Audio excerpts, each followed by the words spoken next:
king's reign, and the princes decree just our eyes, and laying aside all private interests, prejudices, and partial affections, the results of all our counsels may be to the glory of thy blessed name, the maintenance of true religion and justice, the safety, honor, and happiness of the king, the public weal, peace, and tranquility of the island, and the uniting and knitting together of the hearts of all persons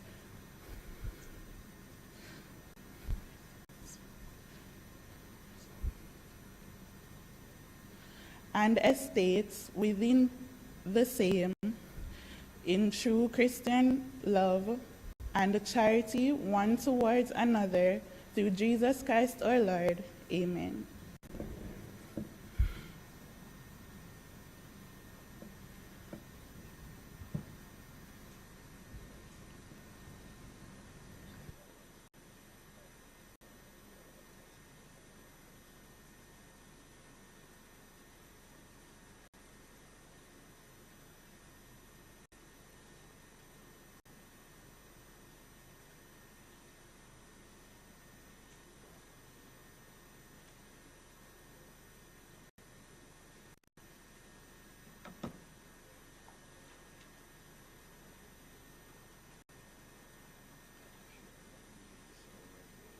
You may be seated.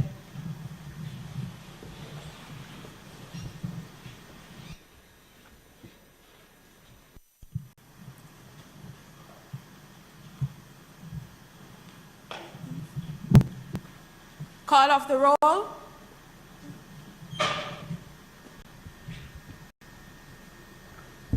Mr. Jamieson, Mr. Hales, Mr. Noel Lewin Jr., Mr. Wallen, Ms. Stewart, Mr. Lindo, Mr. Joseph Smith,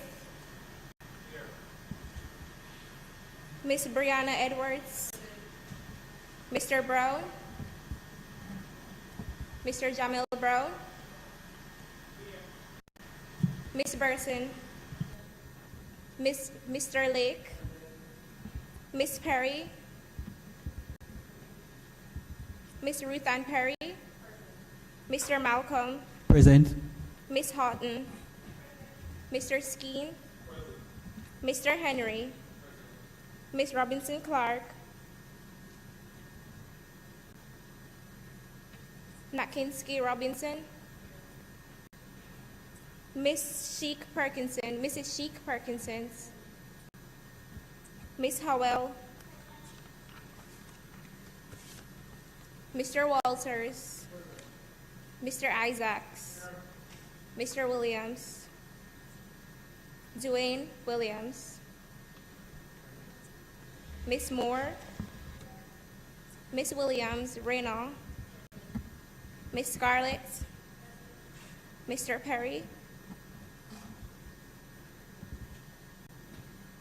Ms. Doyley, Ms. Morris, Mr. Campbell, Mr. Bennett, Ms. Houghton, DeAndre Houghton,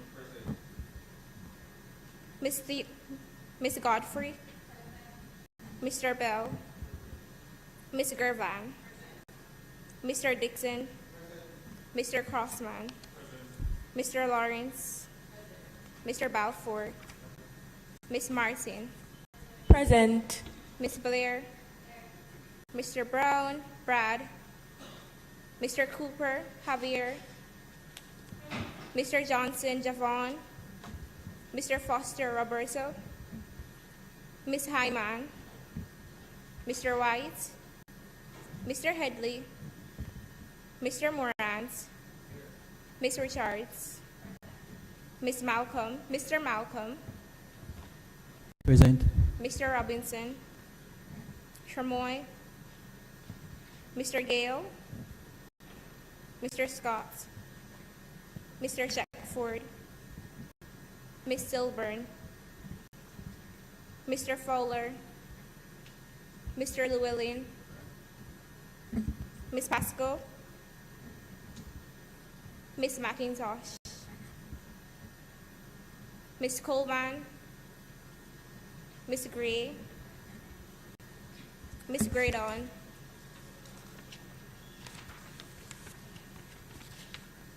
Mr. Foster, Dion, Mr. Hanson, Ms. Walters, Mr. Halsam, Mr. Williams, Jason, Ms. Clark, Moya, Mr. Reed, Mr. Harris, Ms. Morrison, Ms. Green Carter, Ms. Salmon, Ms. Williams, Rihanna, and Mr. Collins.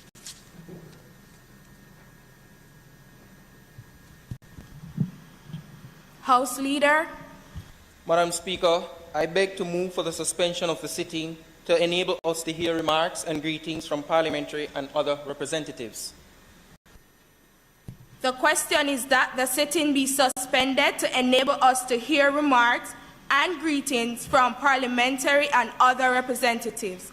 Those in favor? Aye. Those against? The ayes have it.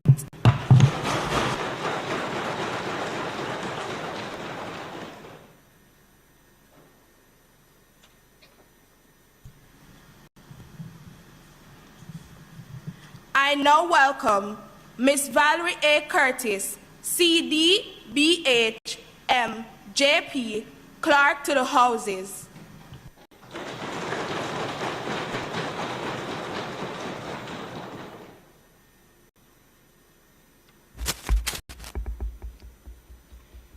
Senator, the Honorable Thomas Tavares Finson, OJCD, KC, JP, President of the Senate, Honorable Marissa Dalrymple Philibert, CD, MP, Speaker of the House of Representatives, the Honorable Favour Williams, MP, Minister of Education and Youth, Mr. Robert Miller, MP, Senator Gabriela Morris, Senior Opposition Spokesperson on Youth and Entertainment, Ms. Yannick Tracy and Mr. Orville Levy, Co-Chairs, National Youth Advisory Council of Jamaica, members of the 13th National Youth Parliament of Jamaica, members of staff of the Houses of Parliament and the Ministry of Education and Youth, members of the media, distinguished guests, a warm welcome to you all. Today, we have gathered to observe the 13th sitting of the National Youth Parliament of Jamaica under the theme, Reignited, Empowering Youth for Jamaica 60 and beyond. This special sitting was first observed in November 2003 as part of the National Youth Month activities. I applaud the visionaries of the National Center for Youth Development, now renamed the Youth and Adolescents Policy Division of the then Ministry of Education, Youth and Information. The development and growth of a healthy democracy is in tune with good governance, and the rule of law must be the business and duty of every well-thinking Jamaican. Our youth should be afforded an opportunity for involvement, to have their voices heard on matters that are pertinent to them at local and national levels of government. They should be encouraged and empowered to become active contributors to their own development and to be assets to their communities and spaces of influence. This, I believe, is what the National Youth Parliament of Jamaica has been working at for these 13 years. I congratulate the division on its many successes. The work you have done has contributed significantly to equipping and positioning a great number of our young people in carrying the mantle of change that Jamaica strives for. As we continue our Diamond Jubilee celebrations of independence, we must remember the sacrifices of our people who have gone on before us and the legacy we have inherited.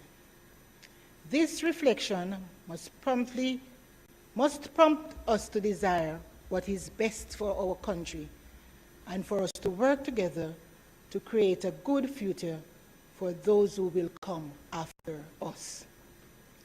As Clerk to the Houses of Parliament, it is my pleasure to welcome this year's youth parliamentarians to Gordon House, the Parliament.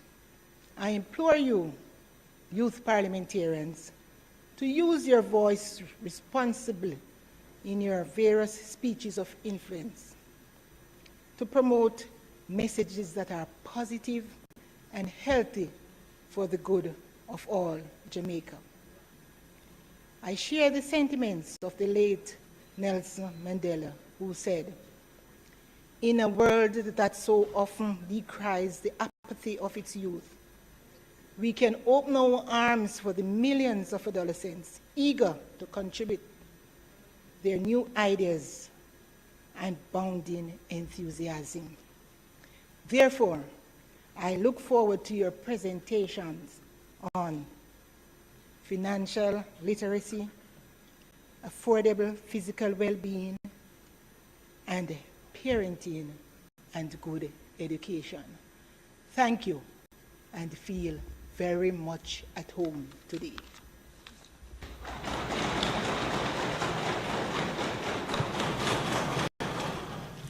Thank you, Ms. Valerie A. Curtis. I now welcome Ms. Yanni Tracy and Mr. Orville Levy, co-chairs of the National Youth Advisory Council of Jamaica.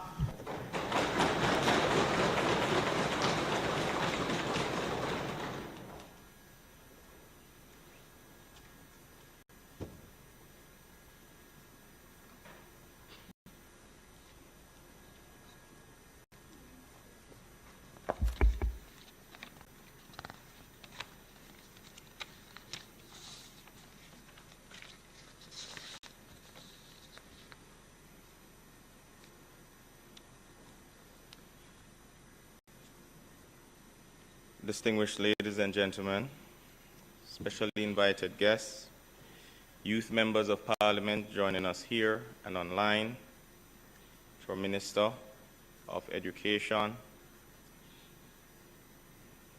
Senator the Honorable Thomas Tavares Finson, and Speaker of the House, Ms. Marissa Dalbert Filbert, to the Clerk of House, good morning.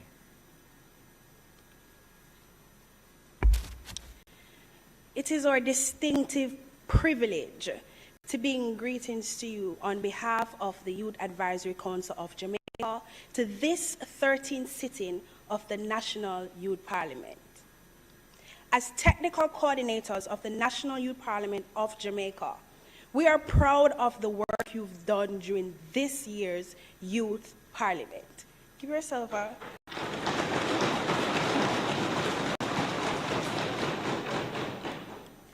You have navigated the streets of your constituencies with a reignited energy to bring change. We want to use this opportunity to thank you for your commitment and service to the nation's youth through your representation.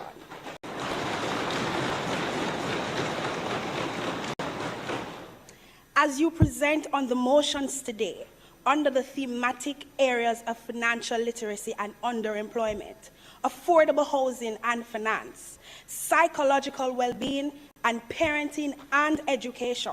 We know you may be anxious, but people, let's recall Joshua chapter 1, verse 9. Have I not commanded you? Be strong and courageous. Do not be frightened, and do not be dismayed, for the Lord your God is with you wherever you go. You are doing great work, and an amazing work to say up to date, and I'm really and truly proud of your advances. Thank you for playing your part in advancing the work for creating ideal Jamaica. You can rest assured, knowing the Youth Advisory Council of Jamaica will work assiduously to table your recommendation in position papers and hold the government to account for the implementation of these here solutions.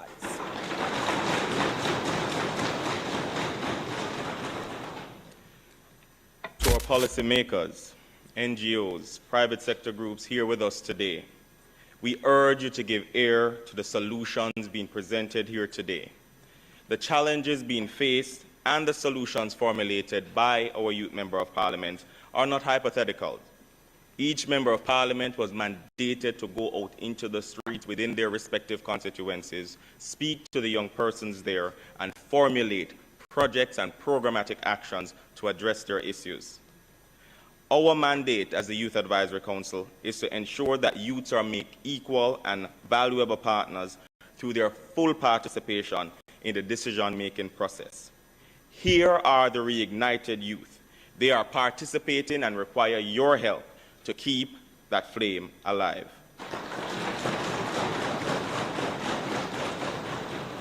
Let us remove the tokenistic approaches to youth leadership and recognize that youth are not ill-experienced, but are true change makers and innovative thinkers. I want to take this opportunity to acknowledge the Youth and Adolescent Policy Division within the Ministry of Education and Youth, the Houses of Parliament, our workshop facilitators, for helping our YMPs to create the session that we have today. Thank you. We would like to give special acknowledgement to the National Youth Advisory Council county co-chairs who have worked tirelessly with our youth parliamentarians on their consultations, their county projects, their parliamentary preparation, and of course, mentorship. From Cornwall, we have Miss Alicia Henry.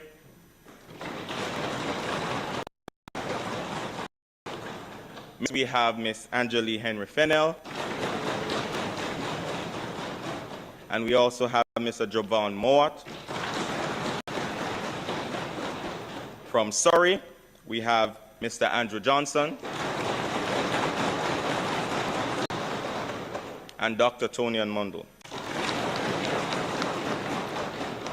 Youths, let us continue to play our part in making Jamaica the place of choice to live, work, raise families, and do business. We thank you.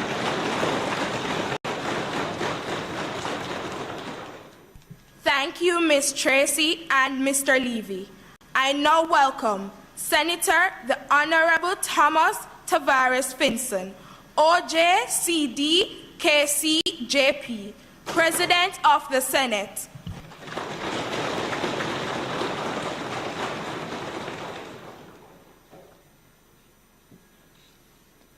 I must say that if it's one thing that you have learned how to do quickly is to beat the decks. That is really an important requirement for all members of Parliament, especially those of you sitting on the back bench.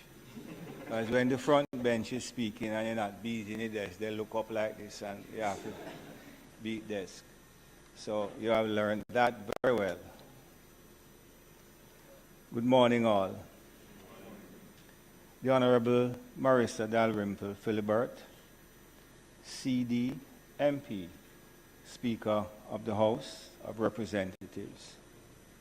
The Honorable Fable Williams, Member of Parliament, and Minister of Education and Youth. The Honorable Robert Miller, Member of Parliament for St. Catherine South East. He is the fellow sitting right behind me here. You recognize him? Stand up and make the people see. See that? Beat the decks for him.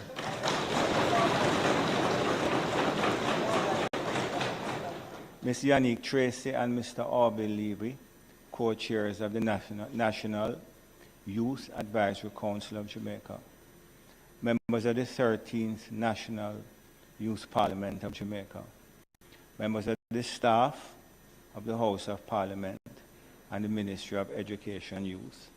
And I think that the persons who have been coordinating with the staff of Gordon House would have recognized that they are highly efficient and professional. So I give them a particular greeting this morning. Members of the media, distinguished guests, and I noticed that there are some students in the gallery. A warm welcome to you all.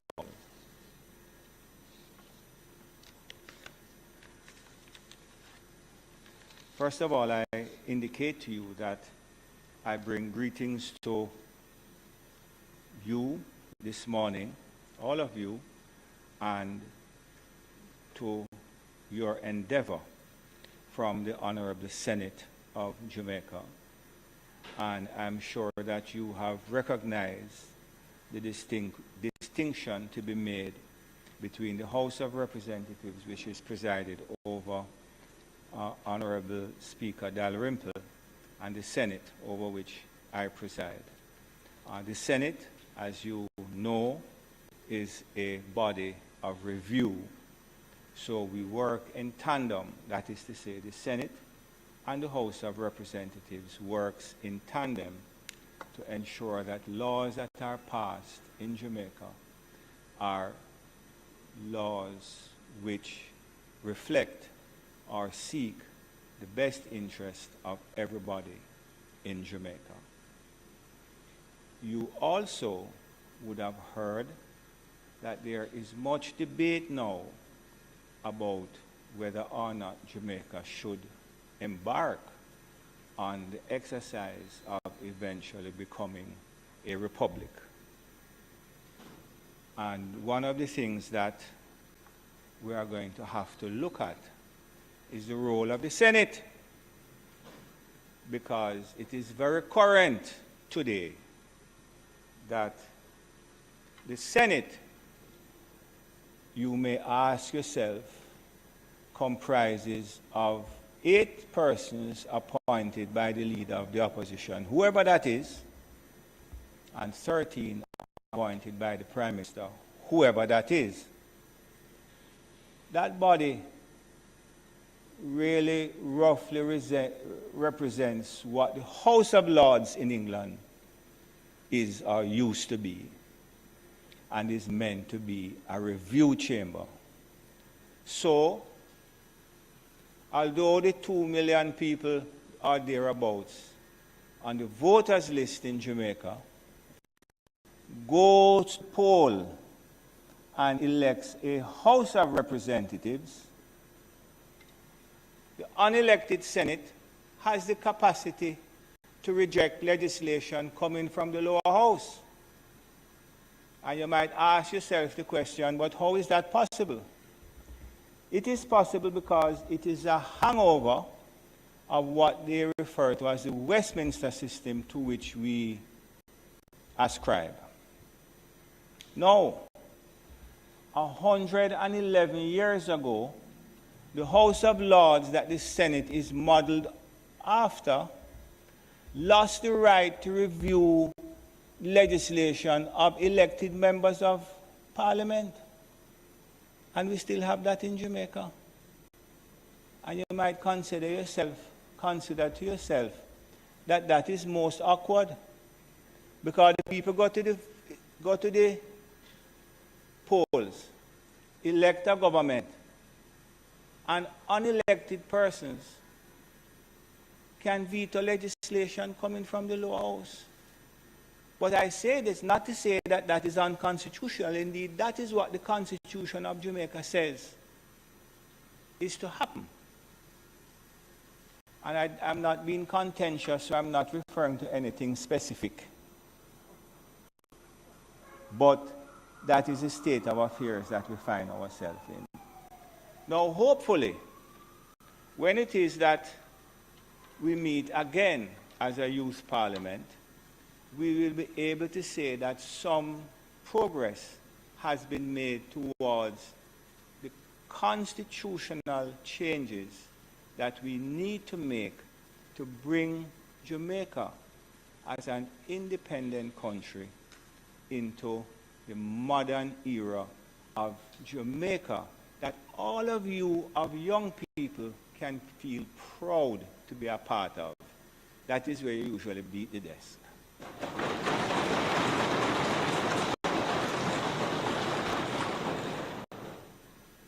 So you have a lot to contemplate, and we as Jamaicans have a lot to contemplate. But don't fall into the trap to believe that the country has not made any progress.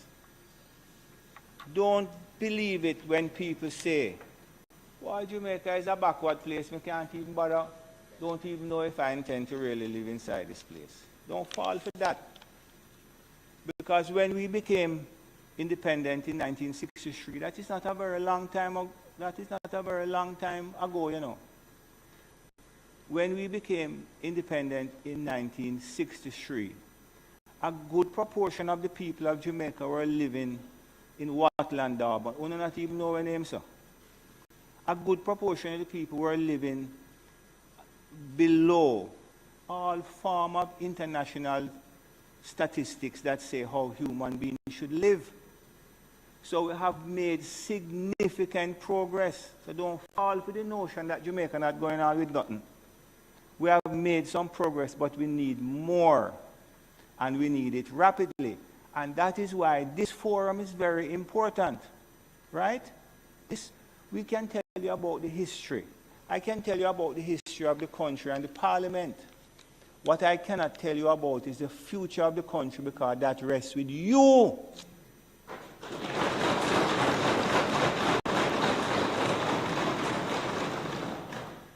And what you have been groomed in here, and I must say that I really appreciate the fact that I recognize a number of you from other fora that I have spoken in. But what is very important here is that you have been groomed to understand the importance of democracy and respecting the views of others. Because without that basic foundation of the democratic process, we as a country will not survive. And in that regard, we also have a very happy experience to report. And that is why I say sometimes we are very hard on ourselves in Jamaica. Because when Jamaica is having election, winning the last local government election is one vote. One, can I use the word? One dege vote in one division caused the local government administration to change. You had seats that won or lost by 2 and 3 votes, 5 votes. There was not one complaint publicly or in the parliament or in the court contesting the election. Americans always tell us how to operate democracy. Them go all over the world and tell people how to operate democracy, you know. And them still can't work out for them 2020 election.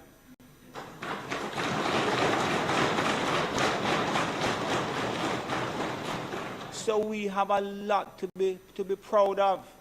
And I'm going to tell you another example too.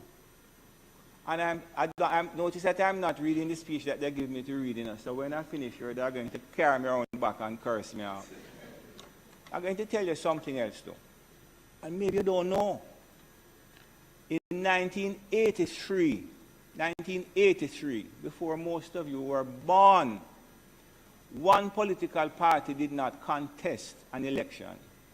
So therefore, there were 60 members of parliament for one side in this house.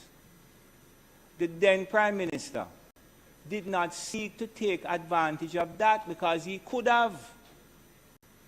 What he did was to appoint a Senate of independent persons to act as the opposition. And that was Prime Minister Siaga. So we have a lot to be proud of in this country. And I can tell you, I can speak for the Speaker. I cannot speak for Mr. Miller because he's born after independence. But I can speak for the Minister. I think, although maybe not. Yeah, you're born after, before independence or after? Look here, I think she born before independence, but she look like she born after.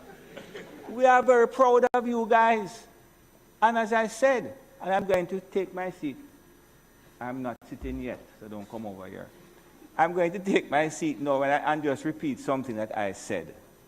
We can tell you about the past. We can point to you the dangers and the signposts of things that happened in the past. Hear me good enough. We can tell you about the past and point lessons to you, point out lessons to you, but none of us here can tell you about the future. That rests with you.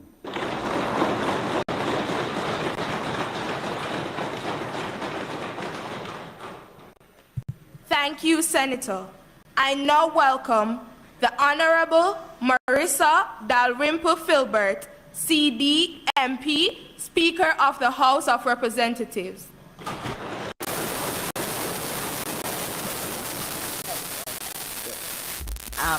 Members and the President said born after independence. Senator, the Honorable Thomas Tavares Pinson, President of the Senate, the Honorable Faval Williams, Minister of Education and Youth, Senator Gabriela Morris, Opposition Spokesperson on Youth and Entertainment, the Member of Parliament from St. Catherine Southeastern, Mr. Robert Miller, Ms. Yanni Tracy and Mr. Orby Levy, co-chairs, National Youth Advisory Council of Jamaica, members of the 13th National Youth Parliament of Jamaica, staff to the Houses of Parliament and the Ministry of Education and Youth, led by the very able clerk to the Houses of Parliament, Ms. Valerie Curtis, members of the media, distinguished guests, persons joining us in the gallery. A pleasant good morning to everyone. I'm honored today to bring greetings on behalf of the House of Representatives to this, the 13th sitting of the National Youth Parliament of Jamaica. This year's theme, Reignited, Empowering Youth for Jamaica 60 and Beyond, reminds us all that while it is important for us to recognize the numerous achievements we have made as a country throughout our 60 years of independence, we must not rest on our laurels.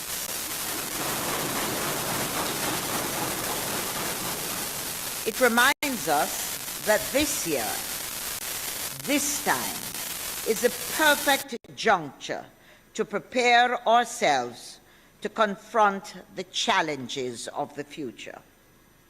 The theme highlights the fact that in order to reignite our nation for greatness, we must empower you, the youth of this country.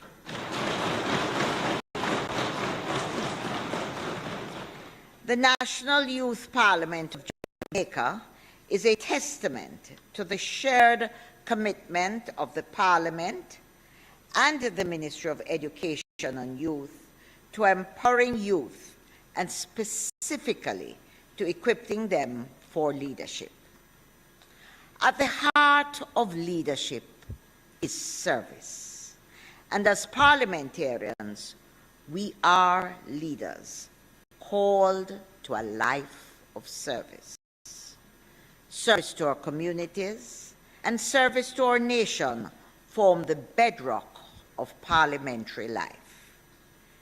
You, who have volunteered to become youth parliamentarians, have answered the call to serve the youth of Jamaica by bringing issues that matter to you, the issues that affect your daily lives, to confront that of public thought.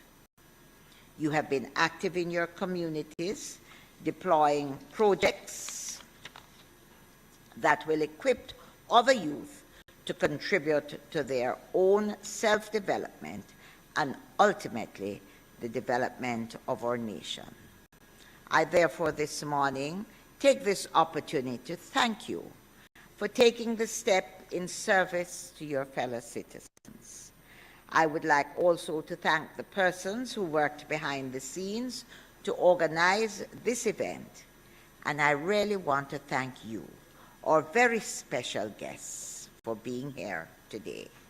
I wish for you all the best for today's meeting and look forward to hearing the proposals you will make during this sitting.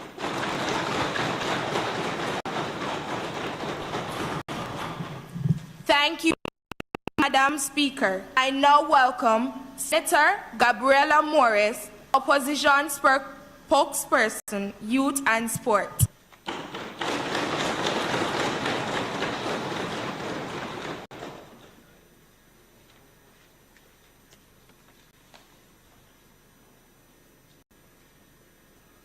Speaker of the House, the Honorable Marissa Dalrymple-Filbert, President of the Senate, the Honorable Tom Tavares Finson, Minister of Education, the Honorable Favour Williams, MP Robert Miller, President or co-chairs of the National Youth Council, representatives of the Ministry of Education, specially invited guests, clerk to the Houses of Parliament, staff of the Houses of Parliament, members of the media, and to you, youth parliamentarians, I bid a special good morning. This morning, I want to underscore what an immense privilege it is to bring greetings and to share in this, the 13th sitting, lucky 13, of the National Youth Parliament. My message to you this morning is very simple. I didn't even need a speech. And what I want to encourage you to do, both in this Parliament and outside the walls of this Parliament, is to contemplate and activate change. This experience is bringing you one step closer to what I hope will be a lifetime of service to this country, Jamaica. And I want to encourage you to use your seat, to use your platform, to bring forward change that will impact this country. I want to encourage you to use your seat to activate and reignite the hearts of young people across Jamaica. Because our generation has been chided for high levels of apathy. But as we forge forward into another 60 years, and I heard the President of the Senate give you the rundown of the early days of his career as a politician, you too have a responsibility to chart the way into the future. You have a responsibility to actively participate and to propose solutions to the plethora of challenges that we face, not just here in Jamaica, but across the world.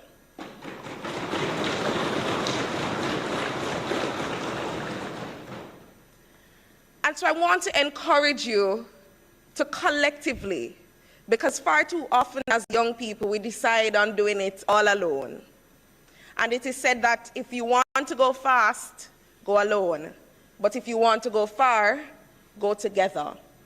And so I invite you, I encourage you to start a journey, or continue rather, on a journey of table shaking, of ceiling breaking, of change making, and ensure that no more than ever, young people across Jamaica are ready to participate and make a difference.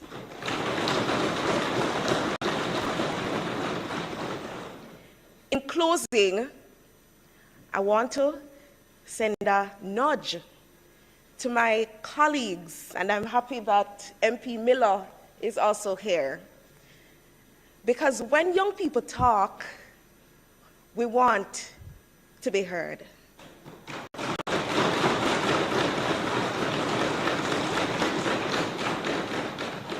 We want to be heard. And I know that some very beneficial proposals will come out of this sitting today. And Madam and Mr. Co-Chair, I hope and I look forward to these motions becoming green papers, so that these solutions that you have worked so hard on putting together can be implemented to truly make Jamaica the place that we want to live, work, raise families, and do business.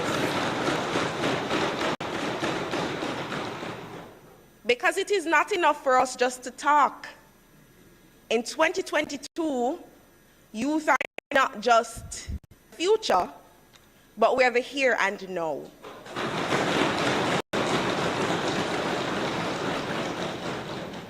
And so, Mr. President, well, he left. Madam Speaker, we must ensure that the proposals from these young people today, they become not just proposals, but actionable items that can enrich our country. And I look forward to us doing that. So today I want to close by saying I know this is a very anxious moment for some people, but trust that you have my support. Trust that you are here for a purpose, and trust that your role in this country is not undervalued.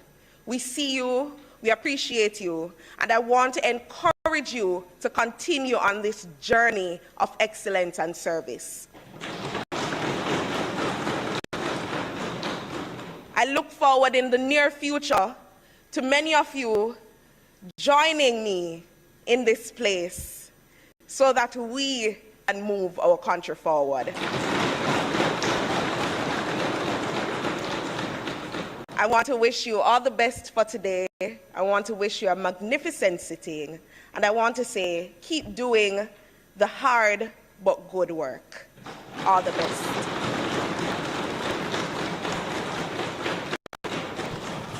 Thank you, Senator. I now welcome Honorable Favour Williams, MP, Minister of Education and Youth.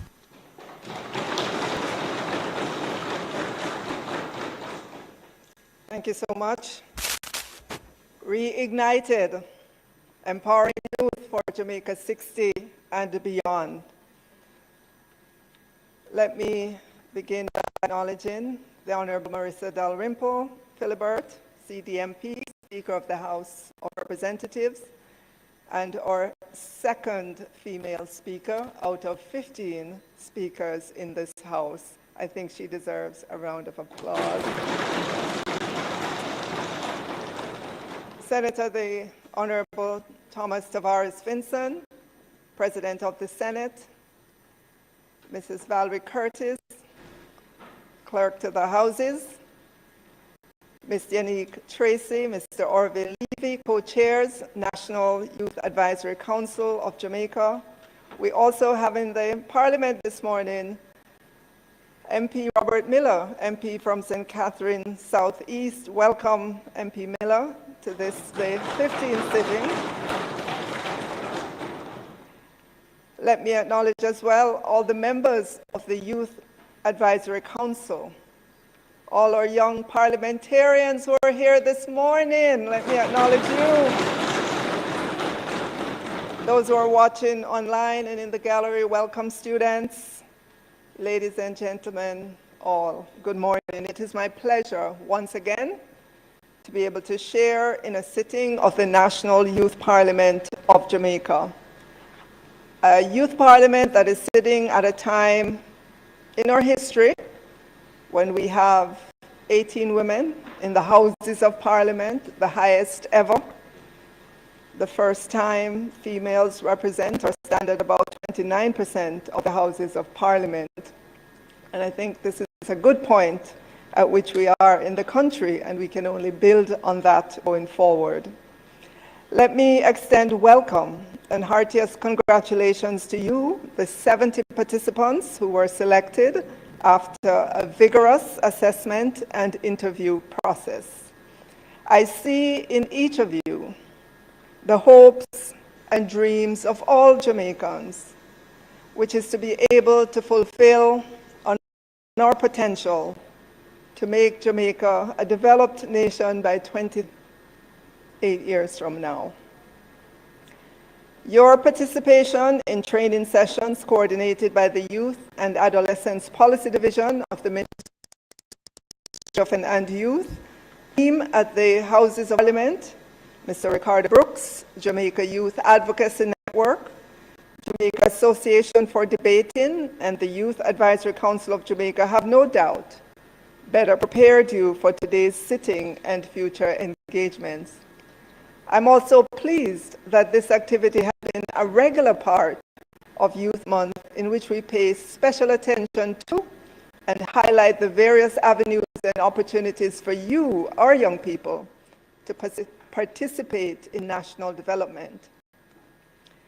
As you know, the Youth Parliament program is designed to expose potential future young parliamentarians the fundamentals of how Parliament works, how legislation is drafted and finalized, to debate matters of national and international concern, to make use of committees, and to make and enforce their own rules of conduct, practice, and behavior. To this end, your training included focus areas such as presentation on the school nutrition policy green paper being shepherded by the Ministry of Education and Youth, overview of the National Youth Policy, the policy process, introduction to Jamaica's Parliament, parliamentary procedures, debating techniques, speech development, preparation, public speaking and communication, research strategies. The hope is that this will enable you to develop a better appreciation of good governance. It will also help you as participants to appreciate the skills that are required for sound debate and other aspects of the legislative process. This program, therefore, offers you an opportunity to experience in a real way, beyond television images and other media reports, the functioning of one of the country's key institutions which underpin democracy and good governance. I note that for this year, guided by Parliamentary Oversight Committee of the Youth Advisory Council of Jamaica, youth parliamentarians were placed in constituencies and encouraged to work collaboratively to undertake projects within their country. A project proposal guide was developed and shared to assist in this regard. Project proposals were submitted to the Youth Advisory Council of Jamaica and the Ministry for review and approval. I note too that today's sitting is a return to face-to-face modality in light of the current relaxation of the COVID-19 protocols and social distancing guidelines, and that the topics on which you will speak today include affordable housing and squatting, financial literacy, parenting and education, and I'm particularly interested in hearing your recommendations, because you know good parenting is a missing link in many homes and something that the ministry has been particularly concerned about, and we have an entity at the Ministry of Education and Youth, the National Parenting Support Commission, that has been working hard to ensure that in our homes all across Jamaica we have an appreciation for good parenting. You'll also be in youth psychological well-being and mental health. Congratulations on your interest in this aspect of national life, your commitment to training, and the keen interest and diligence you have shown readily recommended you for selection. Your participation is welcome departure from those who stay on the sidelines as critics, but will not make the effort to learn about the legislative process and how they can effect positive changes. I know that we are a government that listens to our young people. We are the government that established the Youth Parliament. We are the government that established the Youth Advisory Group, and so we take our young people serious. We take your thoughts, your comments, your goals and aspirations very serious, and that's why we're here and continue to be here today in this Parliament to hear from you, not just here, but in other forums. I encourage each of you to participate fully. I therefore wish you all a very successful sitting of this year's National Youth Parliament, and wish I could stay for the entire day, but unfortunately today's Monday, and it's also Cabinet, which I am missing right now, but I just had to be here to bring you remarks and to wish you well, and to let you know that you will not just be speaking into thin air. We will take your recommendations seriously at the Ministry of Education and Youth. Thank you so much.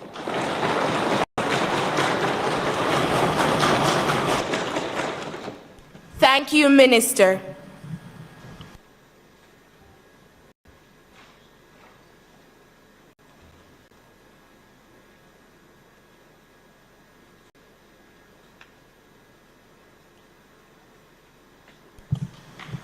This Honorable House now resumes its sitting. Statements by ministers, announcements.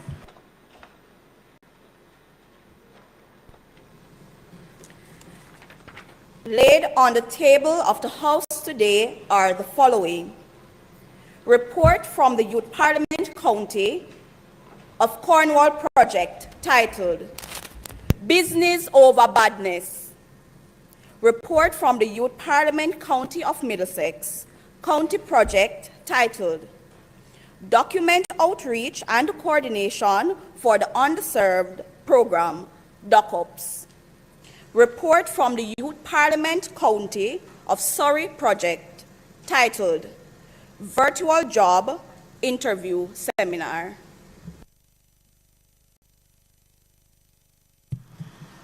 Bills brought from the Senate, petitions, papers,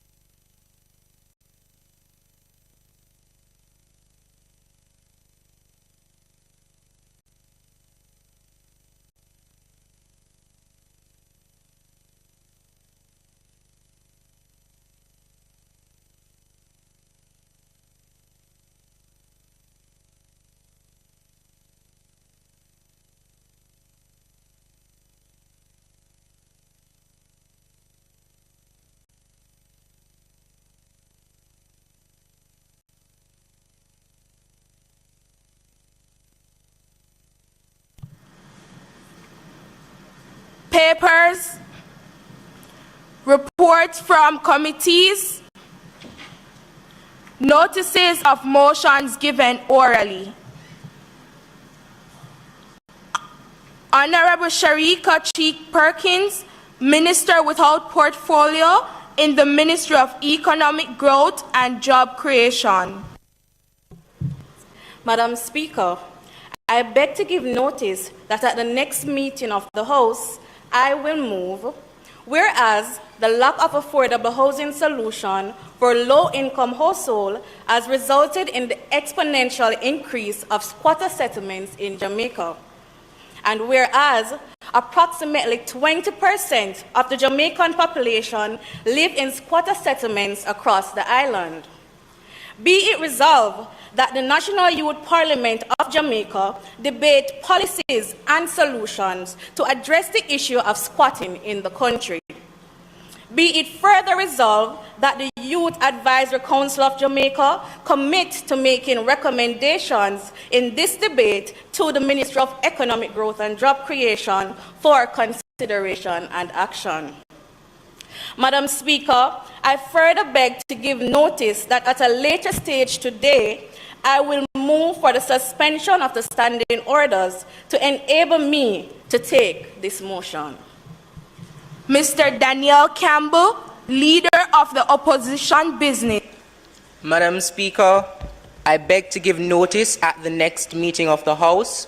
I will move, whereas the attendance rate of parents to parent-teachers meetings at most schools stands at 20 to 30%, with a gradual and consistent decline, and whereas low parental involvement has resulted in low academic performance, depression, and low self-esteem, and can cause students to become susceptible to criminal behavior.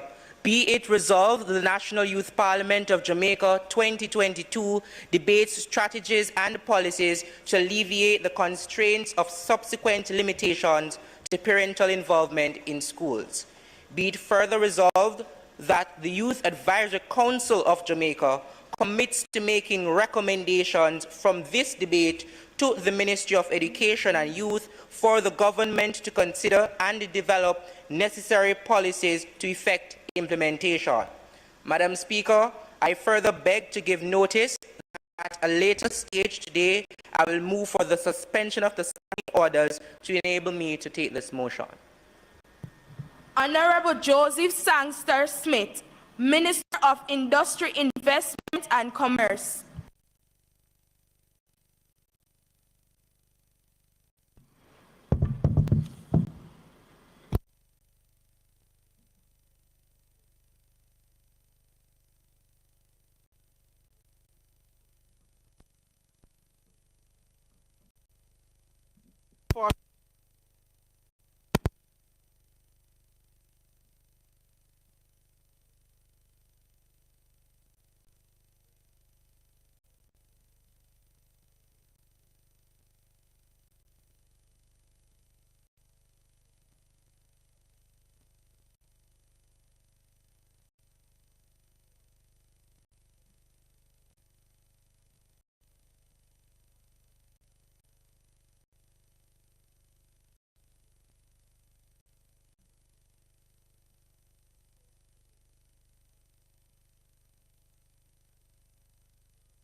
From this debate to the Ministry of Education and Youth and the Ministry of Finance and Public Service for consideration and action.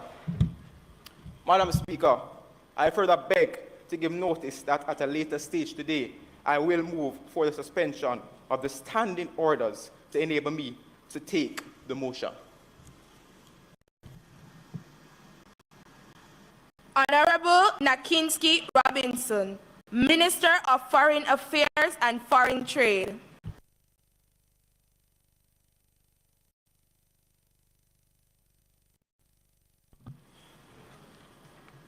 Madam Speaker, I beg to give notice that at the next meeting of the House, I will move.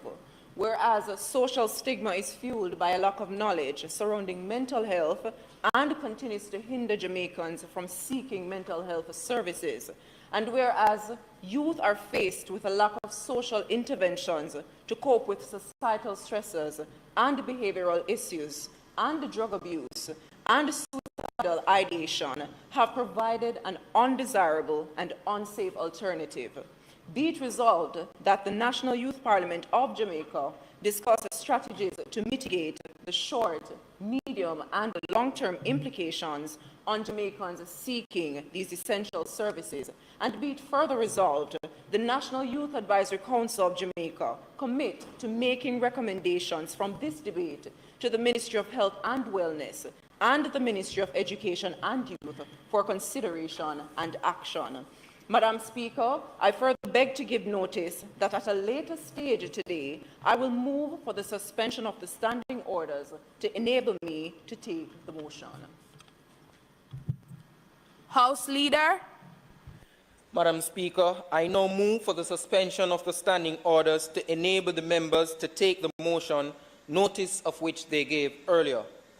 The question is that the standing orders be suspended to enable the members to take the motions, notice of which they gave earlier. Those in favor? Aye. Those against? The ayes have it.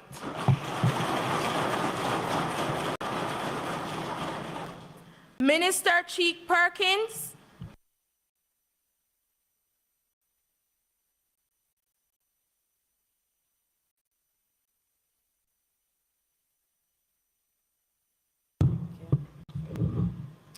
Madam Speaker, my government colleagues, members of the opposition, ladies and gentlemen, I greet you all. Decent affordable housing should be the basic right for citizens in this country. The reason is simple. Matthew 12:25, a household divided amongst itself cannot stand. In other words, some can have houses and some have none. Let's also look at the National Housing Trust. They give low-income housing for $2.5 million. You and I know that can barely buy land.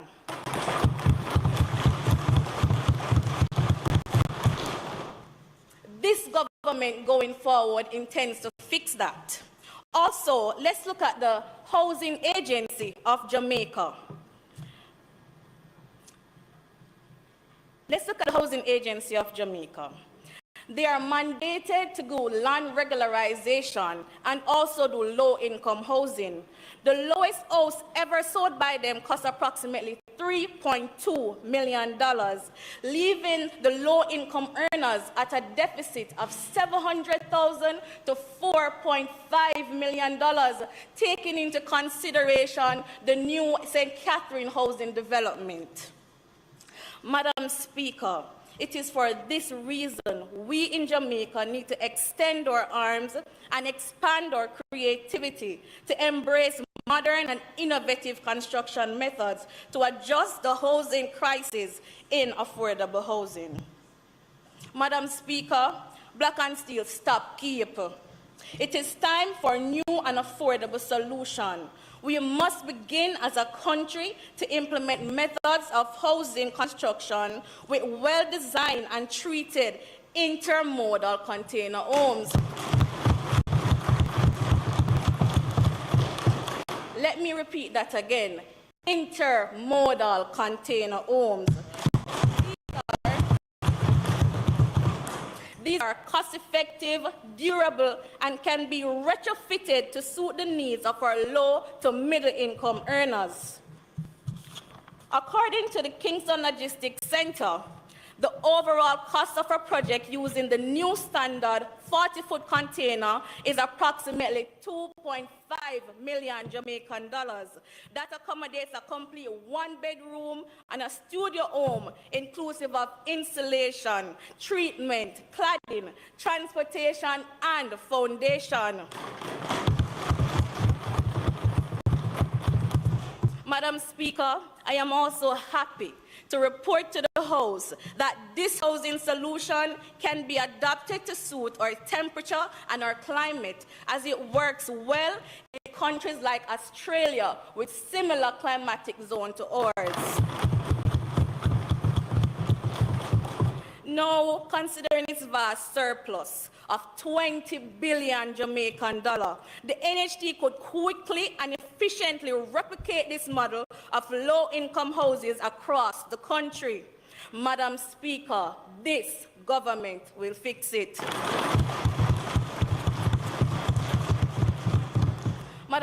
Speaker, the proposal could go a far way in tackling the surge of unaffordable housing. We are giving people the comfortable, modern, and innovative housing solutions. This government will fix it. Ladies and gentlemen, let's assess the housing solutions according to the containerhome.org. An old standard 40-foot container saves 49% in cost comparison to a new one. Therefore, the overall cost of a project using an old standard container is approximately $1.3 million. Let's look at the St. Catherine Estate. A duplex unit for a one-bedroom house varies from 237 to 367 square feet, a structure some Jamaicans refer to as matches box, while having a 40-foot container costing approximately $1.3 to $2.5 million. Less than the $7 million house that are given to low-income earners now. Madam Speaker, we are innovating. Madam Speaker, we are changing.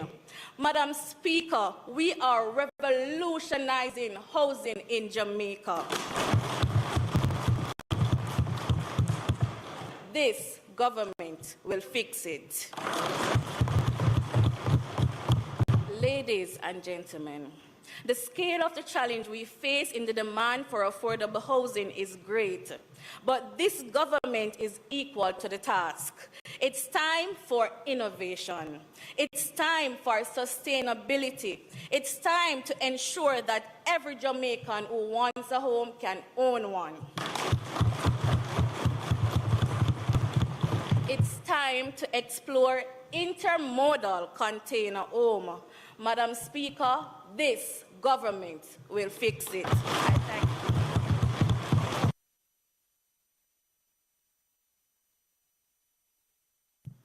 you. Mr. Kevar Bennett, member from St. Elizabeth, Southwestern.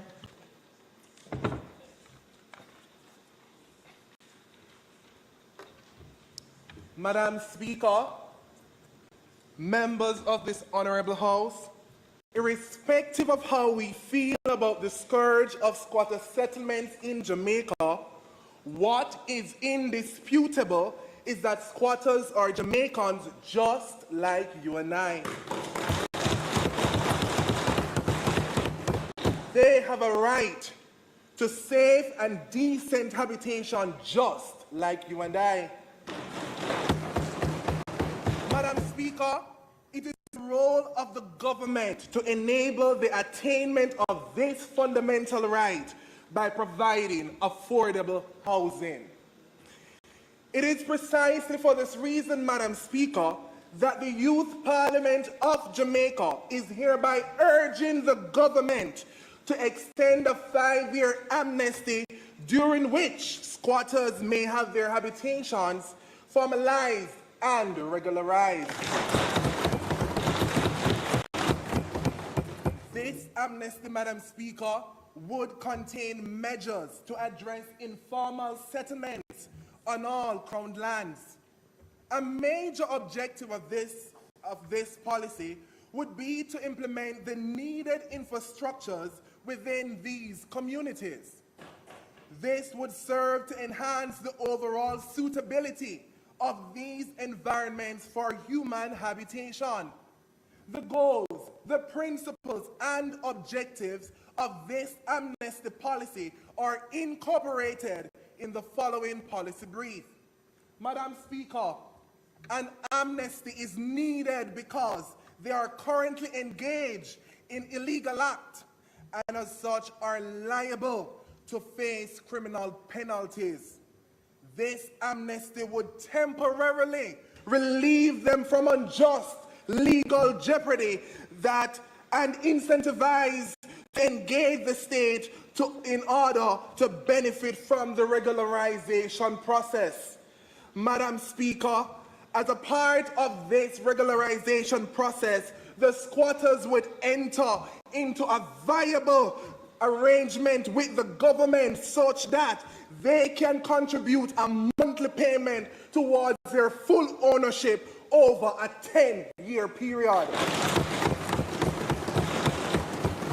Madam Speaker, while many of these squatters are not likely to be able to cover the full economic cost of their dwelling, their contributions of equity would ensure that they have a real stake in the sustainable development and maintenance of their homes and communities.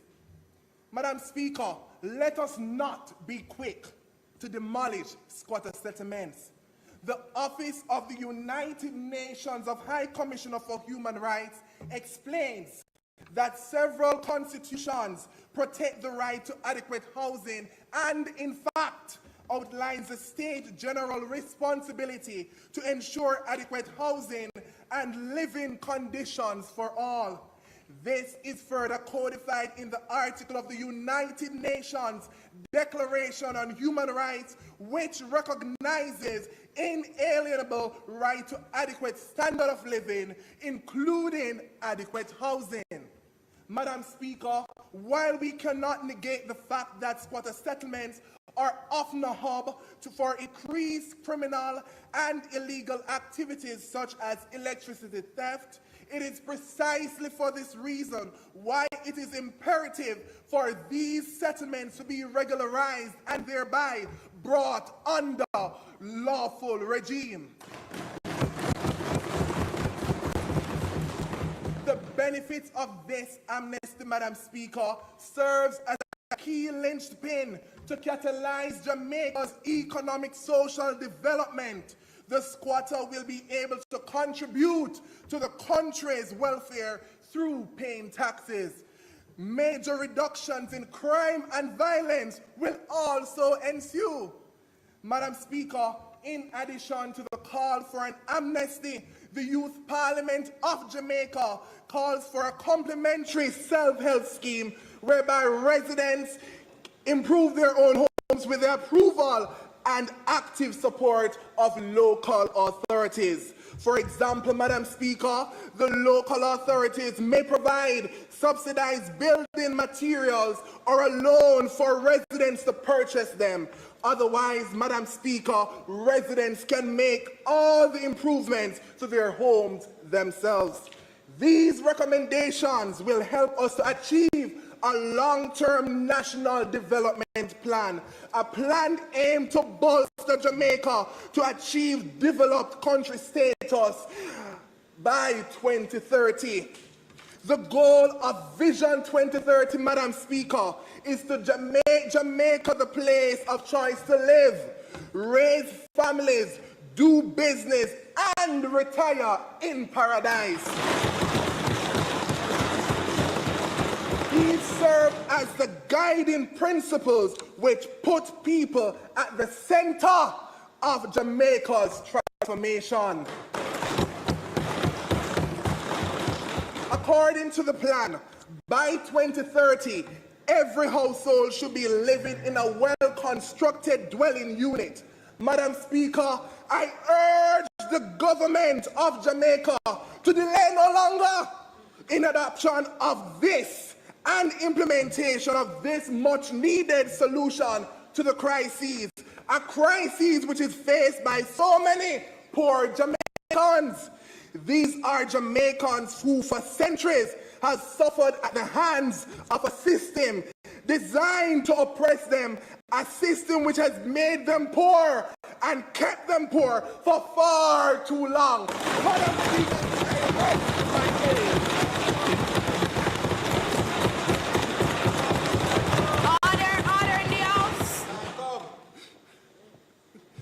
Honorable John D. Henry, Minister, Science, Energy and Technology.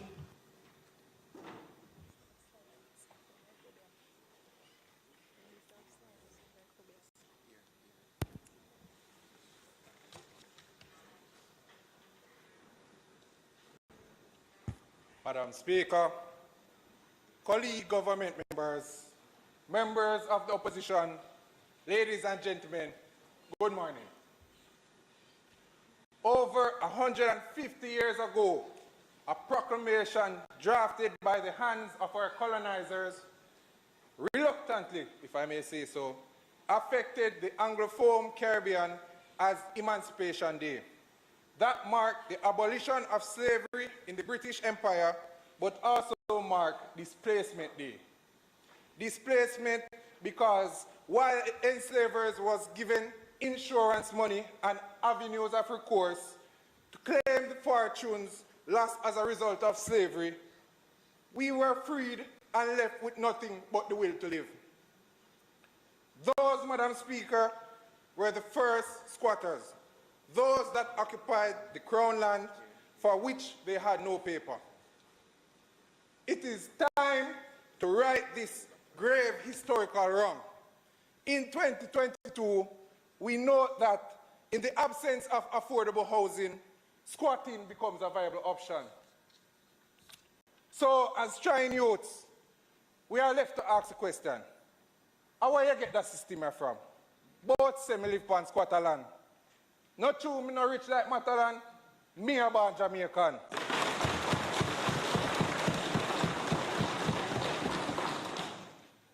The draft National Housing Policy reports that the NHT, alongside major and private developers, provide an average of 11,152 housing units per annum. Given that the targeted number of houses per year is 15,000 units, this represents an annual shortage of 6,248 housing units. Madam Speaker, it is time to right this grave historical wrong. We currently have a national squatter management policy that greatly and gravely underserves the issue of squatting. This government intends to recondition this. We will launch Operation OII, the Own It initiative. This will see an organized and active registering of active squatters. Yes, Madam Speaker, we will seek out those committing the offense. We will alert those committing the offense, and we will work with them to have them regularized.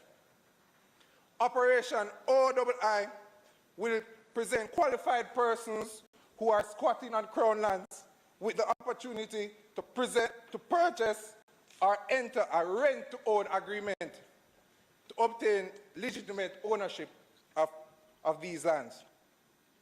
Madam Speaker, I want you to understand that this is not a free-for-all, though. It's not a he, she, and the old lady approach. And Madam Speaker, I want you to get this. What we are not saying is that any and everybody can just get up and go and squat as they please and believe that the government will allow them to purchase the land after. We don't condone that indecency in this parliament. Therefore, there must be some sort of control. Thus, the government will implement conditions under which persons qualify for Operation OII. 1.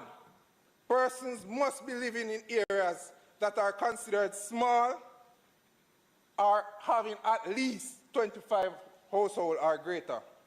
2. Persons must provide proof that they have been occupying these areas for a significant period of time, that is, a minimum of at least 7 years. And 3, persons must provide proof that they have been acquiring legitimate utility service such as light and water. Madam Speaker, every Jamaican deserves a piece of land of their birth. Every Jamaican must have that right to own legitimate homes and land ownership, and that is what we are committed to do. So today, Madam Speaker, I want this honorable House and those in the hearing of my voice to know that we not have to rich like Matalan, feel we own a land in this island. I thank you.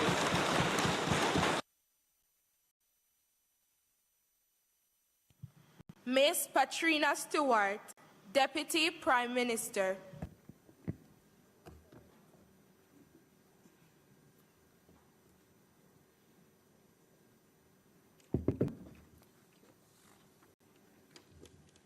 Madam Speaker, just to put a finer point on that revelation from my colleague member from Southeastern St. Anne, 135 years after emancipation, August 1st, 1838, nearly the same amount of Jamaicans who were squatting then are squatting now.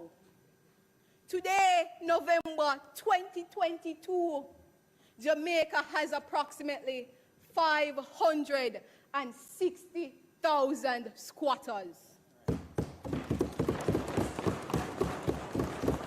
Madam Speaker, that's nearly an identical number to the amount of slaves who left the plantation, left to capture lands, crown lands on which they squatted. Madam Speaker, 185 years later, policies, acts, and the trust, and nothing has changed. Squatting, Madam Speaker, is something of an intergenerational curse on our society. The issue is evident. There is not enough affordable housing options available to our people. The current situation, Madam Speaker, is so disheartening that the Prime Minister has made affordable housing one of the hallmarks of his political campaign. But, Madam Speaker, if we are to change this situation that has survived over 18 decades, we must be radical and revolutionary.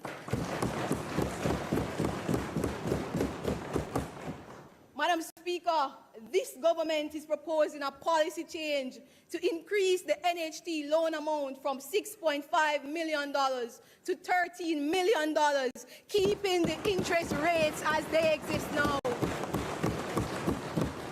And Madam Speaker, just in case this House is saying the Deputy Prime Minister mad, she lick her chip and she lose some screws, I want to highlight to this Honourable House that the NHT has been consistently logging $20 billion in net surplus annually.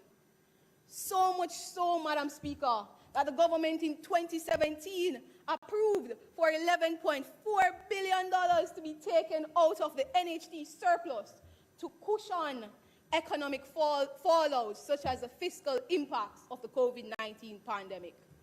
Madam Speaker, today I stand here and I dare say, if the NHT surplus can be used to supplement other areas of government, then, Madam Speaker, it can be used for its intended purpose to provide poor people with homes. Madam Speaker, we can use the money to provide starter homes for those among us who are not earning millions of dollars per year. Madam Speaker, this government will ensure that the funds are not being used to build high-end properties that only a few can afford, but rather to invest in housing that majority of our NHT contributors can afford, catering to our teachers, or nurses, or police officers, or soldiers, or doctors, and other members of the public service. Madam Speaker, this government intends to ensure that the policy ensures that high-end developments are left to high-end developers, and that the NHT is functional and resolute in carrying out its mandate. Hear, hear. Hear, hear. Madam Speaker, I put it to you that the NHT has no business building $30 million units in New Kingston when our teachers are struggling to put a roof over their heads. So, Madam Speaker, another root van will not be built under this policy.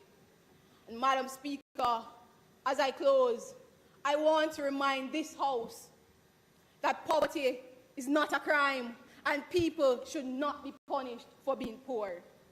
The United Nations Sustainable Development Goal number 11 speaks to making human settlements inclusive and sustainable. Shelter is a basic need, and all persons should be able to put a roof over their head. And if one sign, Mr. Speaker, that shelters nothing can cost $17 million, then, Mr. Speaker, Madam Speaker, I have to ask this House, what exactly are we asking persons to buy with $6.5 million?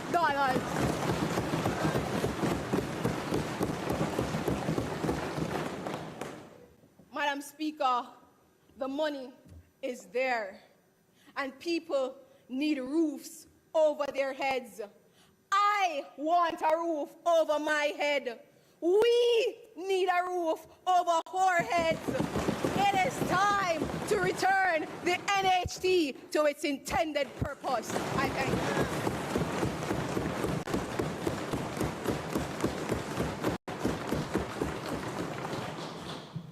Minister Cheek Perkins. Madam Speaker, I now move that the motion be approved. The question is that the motion be approved. Those in favor? Aye. Those against? The ayes have it.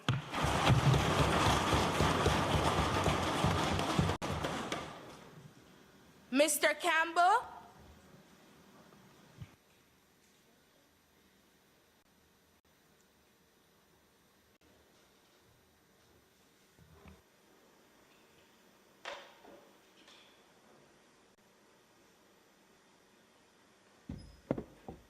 Good morning, members of the House. Madam Speaker, for every student, the process of early learning starts in the home in an informal way. Parents teach their children the fundamental skills, values, and essential attitudes necessary for daily living. But, Madam Speaker, once the child starts attending a regular school, most parents have a lot of things to say about their educational aspirations for their children's academic growth. However, Madam Speaker, their part in helping the youths develop these educational values by training them from home have been placed on a back burner, leaving them with the harsh ability of finding it to learn.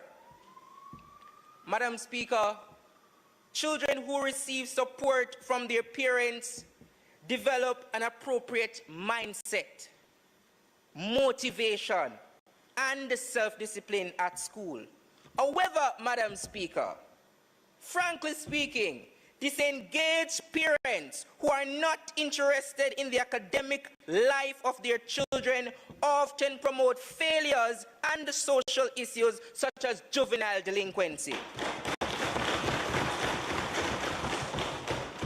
Madam Speaker, this also creates a generation of students not interested in studying or gaining an education.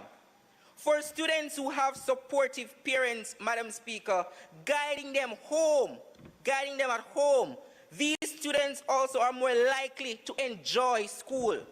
Thus, Madam Speaker, parental involvement and support at home has a positive influence on the student's mindset, attitude, and behavior.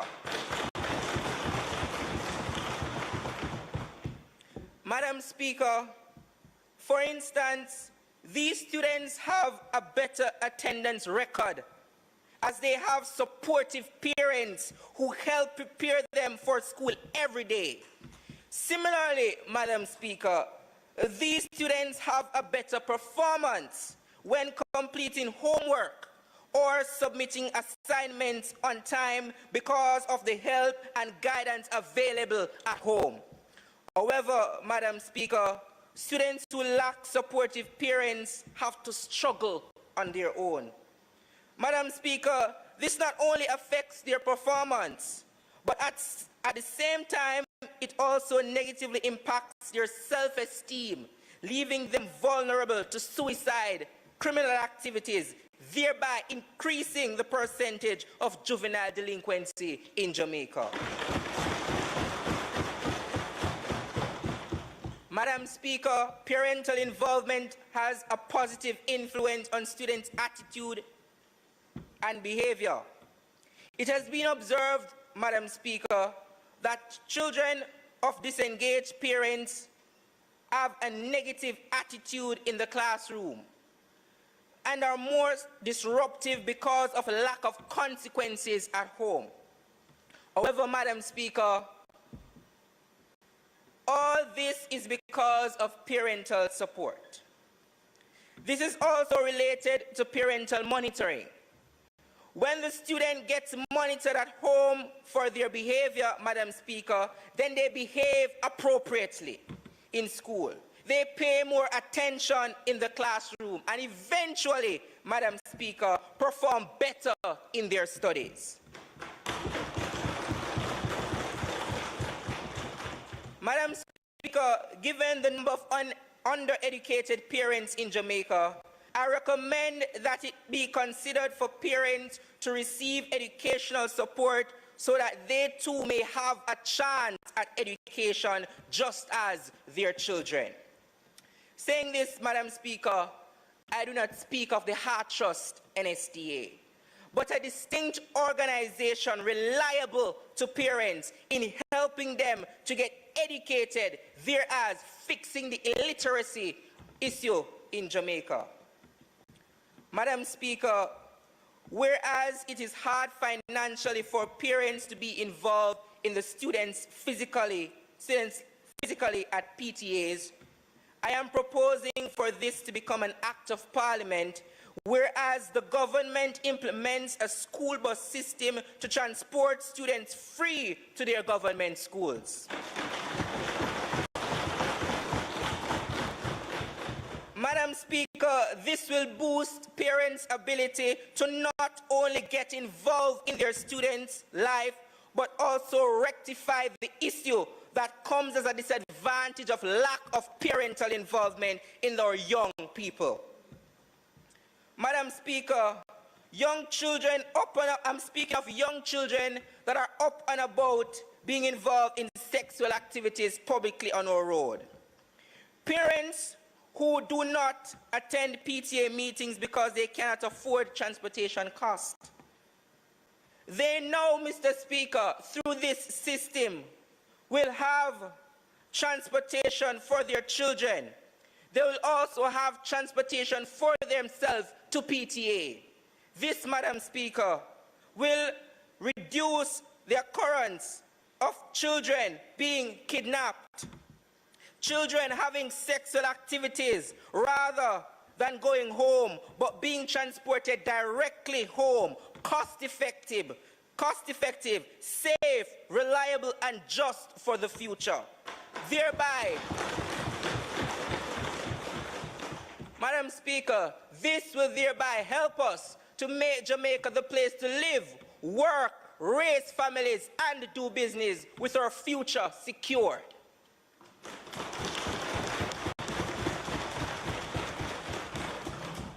Ms. Naika Gervan, member from St. Catherine Southeastern.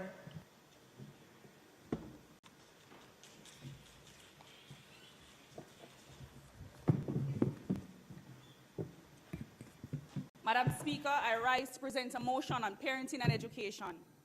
The moral decay among our students has become the new pandemic, and we are seeing the very little that is being done to rehabilitate, educate, and to empower our children. We are seeing the negative influences of music, drugs, the constant misuse and exploitation of social media, and the blatant disregard for law and order, especially among our youth. This comes as a result of little to no parental upbringing and moral culturing. Madam Speaker, we can reflect on the recent happenings in our public schools in particular that have been widespread across various medias, especially since the resumption of face-to-face classes. It was our esteemed Governor General, His Excellency the Honorable Sir Patrick Allen, who stated, and I quote, "There is nothing wrong with Jamaica that cannot be fixed with what is right with Jamaica." My fellow colleagues, It is to this extent the National Parent Teachers Association of Jamaica was formed as a mechanism to foster greater partnerships and interaction among parents, teachers, and by extension, the school community.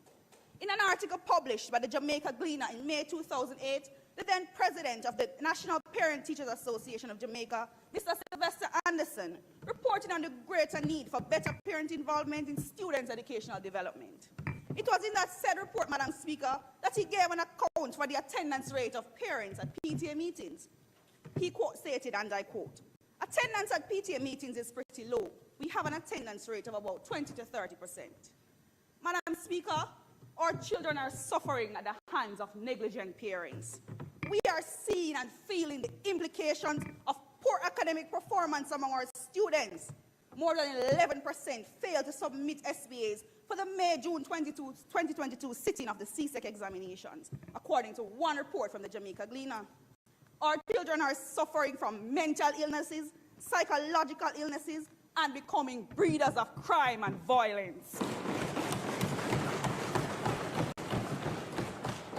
My fellow colleagues, there are several other reports I could reference, but in the interest of time, I shall press on to propose a strategy where we can all collaborate in an effort to alleviate these social issues. As a community development activist, I urge parents to support schools by becoming actively involved in parent-teachers associations. Furthermore, parents play an integral role in the development and success of the child, and implore them to work with teachers to instill discipline and respect in children. Madam Speaker, as Jamaica people would have said, one of them no dash it way. We can fix this problem. We can fix this problem that is plaguing our nation, and it starts with us. It starts in the home. It starts with you and I. I am therefore charging the government of Jamaica to act now. If we want to preserve the future of Jamaica, act now.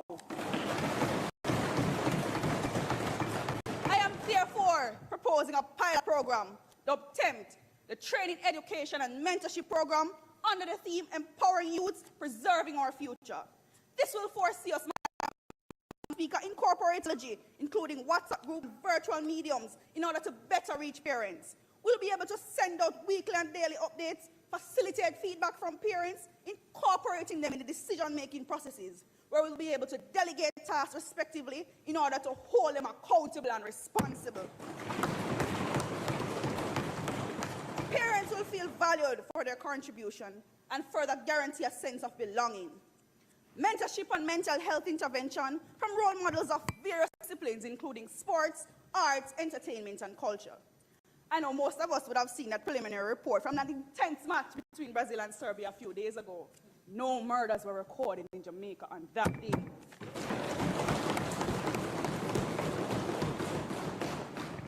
My fellow colleagues of this honorable House, we won't stop there. To ensure the success of this pilot program, we'll be working alongside the Ministry of Education and Youth and its respective agencies to conduct feasibility studies in an effort to assess and evaluate the various aspects of this program. Encouragement, sweet labor for true. A revised incentive mechanism, including cash grants and other prizes, will be implemented to acknowledge parents for their invaluable contribution to the school's development. Madam Speaker, parents will be better educated and equipped with the necessary tools to foster healthier parent-child relations through active listening and mediation, rather than resorting to abusive forms tailored as discipline tools. Parents will then develop a sense of confidence in their parenting skills while sharpening their decision-making skills. This initiative is guaranteed to boost morale and productivity, especially among our students, and is expected to yield greater academic performance and to help students develop self-esteem, integrity, accountability, and character. In essence, Madam Speaker, a win-win for all stakeholders. Esteemed dignitaries, members of this honorable House, we are committed. We are wholeheartedly committed to the people of Jamaica, and we are reignited to play our part in advancing the welfare of the whole human race and to work together to achieve our manifesto for Vision 2030 and beyond, to make Jamaica a model economy to live, work, raise families, and do business. Thank you.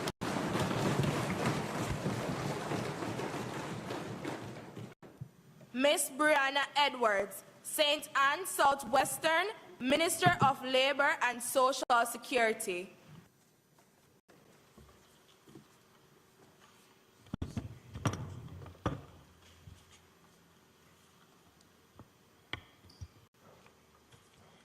Madam Speaker, colleagues of the government benches, members of the opposition, ladies and gentlemen, good morning.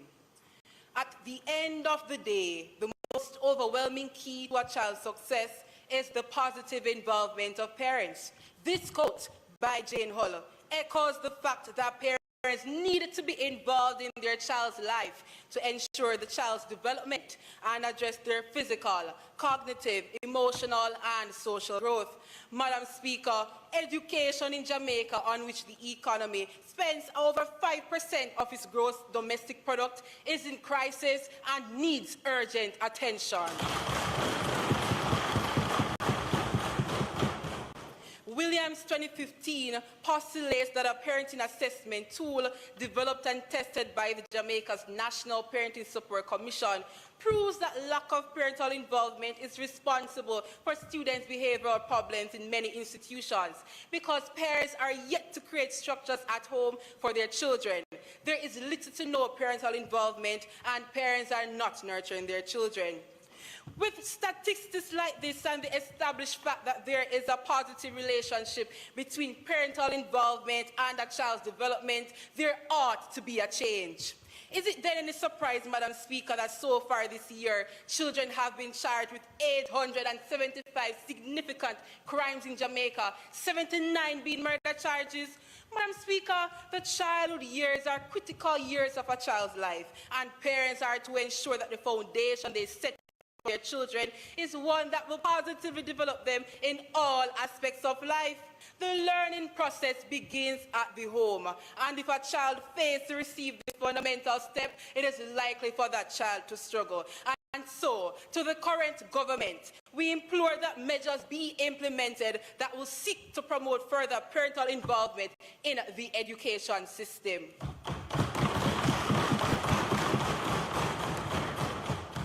The newest slang, Madam Speaker, have us catching everything. Catch the hat a lie. Catch the wig a lie. But why not twist it by starting a campaign dubbed "Go catch and read your book, never lie."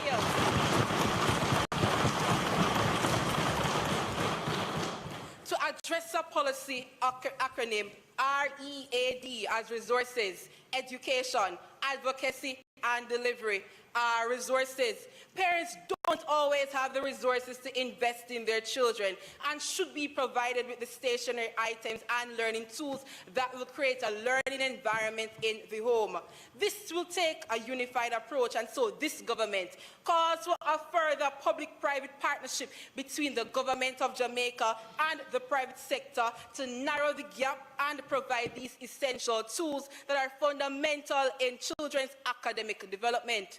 Private sector organizations such as Digicel, whose education portfolio is aligned with the United Nations Social Development Goal, which is to ensure that all students can access free, equitable, and quality education, have donated educational resources to students to increase academic development. E-educate. Parents sometimes fail to grasp the link between early childhood experiences and positive outcomes in later life. Therefore, this House, Madam Speaker, is proposing the launch of a public education campaign to heighten parents' awareness, and one that will seek to offer parents recommendations on how they can get involved and the increased benefits of involvement. Technology, Madam Speaker, has become a man's best friend, and so how convenient when the information will be aired across television and radio stations, as well as the various social media platforms to promote this urgent need for parental involvement in a child's life. Advocate. For too long, Madam Speaker, this issue of poor parental involvement in education has been silenced. We need to speak out. There should be greater advocacy from national groups to promote greater parental involvement in the education process. The National Parent Teachers Association is one such group, Madam Speaker, that has been launched to assist with this process. But I'm calling for greater partnership amongst the schools, the ministry, and the the NPTA to recognize the disconnection, evaluate parents' needs, and create policies that will cause our parents to think, act, and to get involved.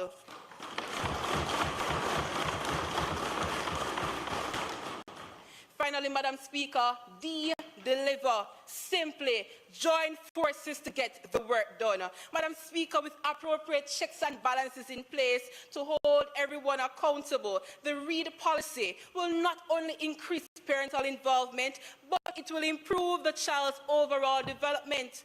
The responsibility of our children's educational development is a collective enterprise. We, therefore, refuse to accept the excuses and implore the government to deliver on their mandate and protect the future of our Jamaican youth. Thank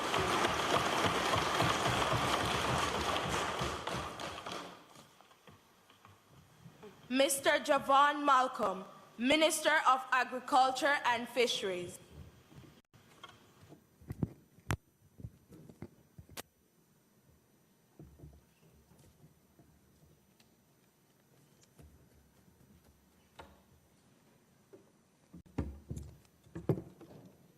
Madam Speaker, members of the government benches, worthy opposition, ladies and gentlemen, good morning. Madam Speaker, the primary function of a parent is to provide both financial and emotional support to their children while nurturing them to be better adults and better individuals.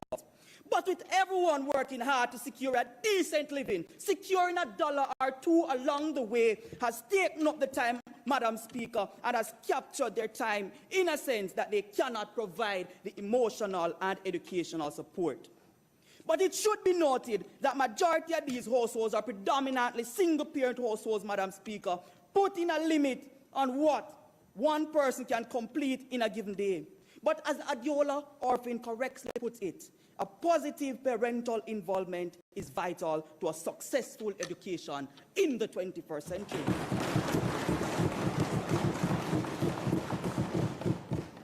I often wonder, is there an artificial wall between our parents and our education system, Mr. Speaker? Low parental involvement has resulted in an insurmountable number of social ills plaguing our nation's children. These include, but are not limited to, poor academic performance, depression, low self-esteem, among others, such as the unfortunate incidents of students becoming susceptible to criminal behaviors. Inner-city youths are victims of low parental support, particularly in education. Consequently, 56%, Mr. Speaker, of our children within these areas drop out of schools.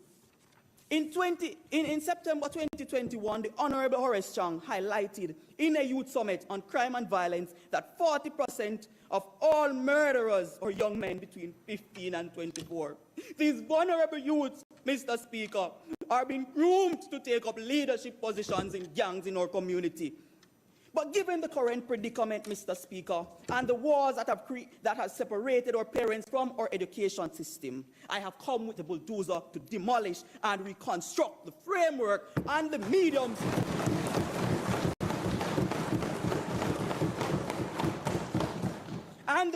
through which we reach out and encourage our parents to participate in school activities. Firstly, in this renovation process, we want to move away from the macro approach utilized by our current education system to reach parents through parent-teachers meeting. And in so doing, implement a micro model that is more focused and meaningful. The current approach does not give parents a one-on-one experience with teachers. This is suggesting that the purpose of these meetings is in fact being defeated.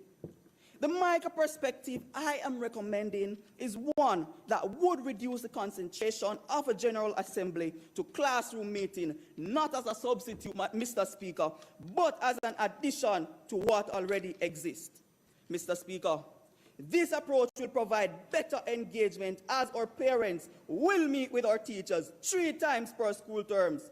This will afford parents the opportunity to ask direct questions about the performance and progress of their children.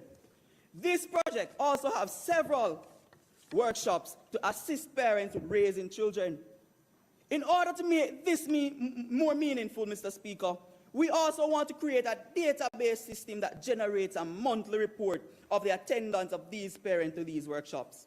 In cases where the report is highlighting the inherent inconsistency of a particular parent, Mr. Speaker, this government pushes for social workers to do some house visit to ascertain the issue that has prevented these parents from taking part in these workshops.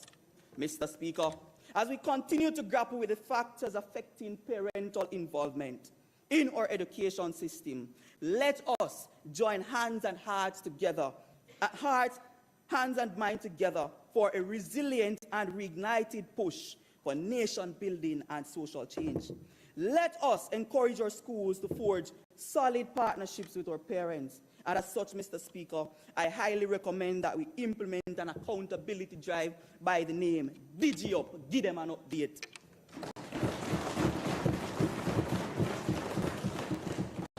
The purpose of this drive is to track our parents while they assist their children with various homework and other school-related activity. This drive will have the following features. It will be a digital user-friendly platform, or software of course, and allow parents to scan a barcode and to register for specific subjects already offered in our education system. This DigiUp, Mr. Speaker, give them an update drive, will equip our parents with the skills and tools to help their children and themselves in advance.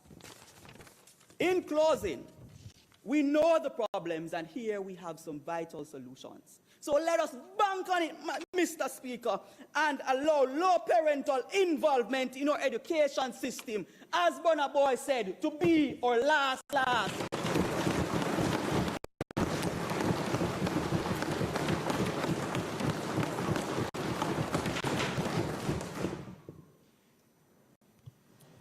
Mr. Daniel Campbell. Mr. Speaker, I so move that these motions be approved. The question is that the motion be approved. Those in favor? Aye. Those against? The ayes have it.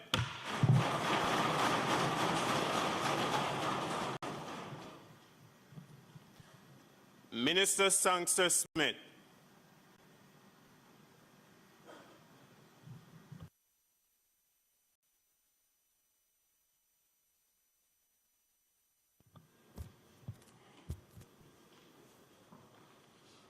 To my colleagues, government members, members of the opposition, viewers, my fellow Jamaicans, greetings. As mentioned in songs by recording artist Yakster, assets over hype and investment over braffing. Mr. Speaker, I have been grappling with a question. Do young Jamaicans understand and practice the principles of what those statements stand on? I do not think so, Mr. Speaker. According to financial research and economics-focused weblog, Financial Sensibility, only 33% of Jamaicans surveyed indicated that they had knowledge of basic financial principles. Only 33%, Mr. Speaker? My word. For the viewers and the host, and those of the house who are not familiar with what the numbers in Cashpot represent, 3 means dead. But to have the same number twice, just call it that we are dead.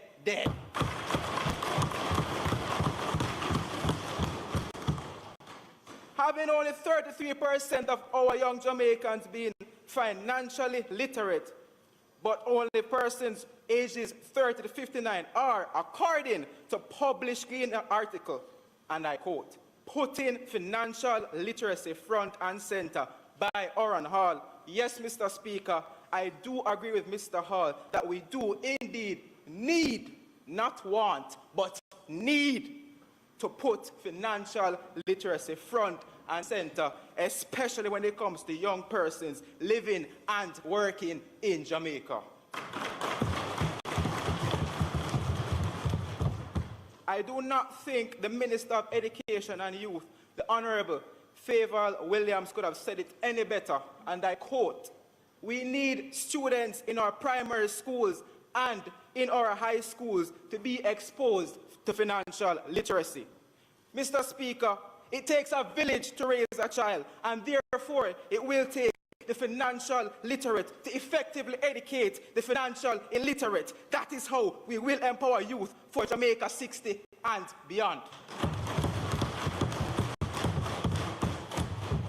According to the Financial Services Commission Jamaica, only over 2,500 students have been impacted by the Financial Services Commission Schools Financial Education Program since its inception in 2011. Mr. Speaker, 2,500 is too low a mark. 8 years from now, it needs to be by at least over 250,000. How else are we going to achieve Vision 2030? The Financial Services Commission Jamaica Schools Financial Education Program is not ready, Mr. Speaker. Actually, it is soft. You know what is ready? Program Tough, which I am proposing. The acronym Tough stands for Teaching You Financial Fundamentals, which will target more students by combining prudent financial decisions, knowledge, and attitudes with musical entertainment. How will this be done?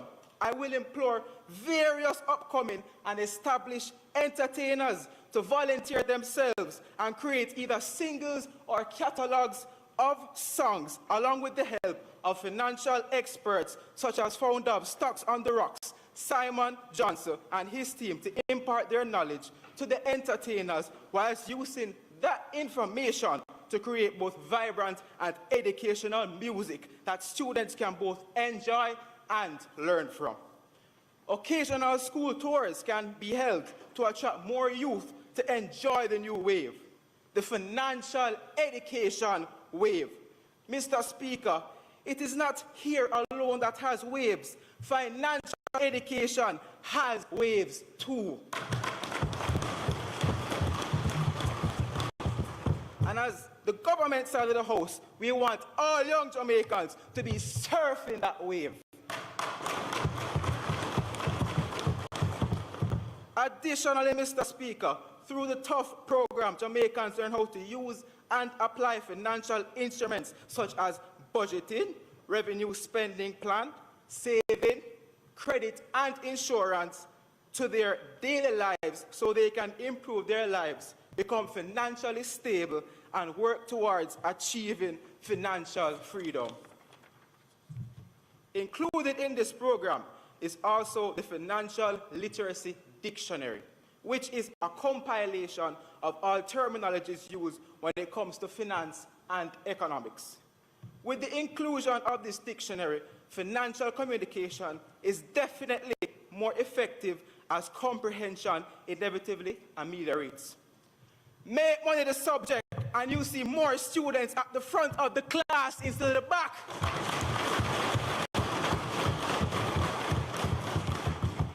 Mr. Speaker, I am not Rising King, obviously. But the new education policy that the Ministry of Investment, Industry, and Commerce is proposing is indeed tough. I thank you.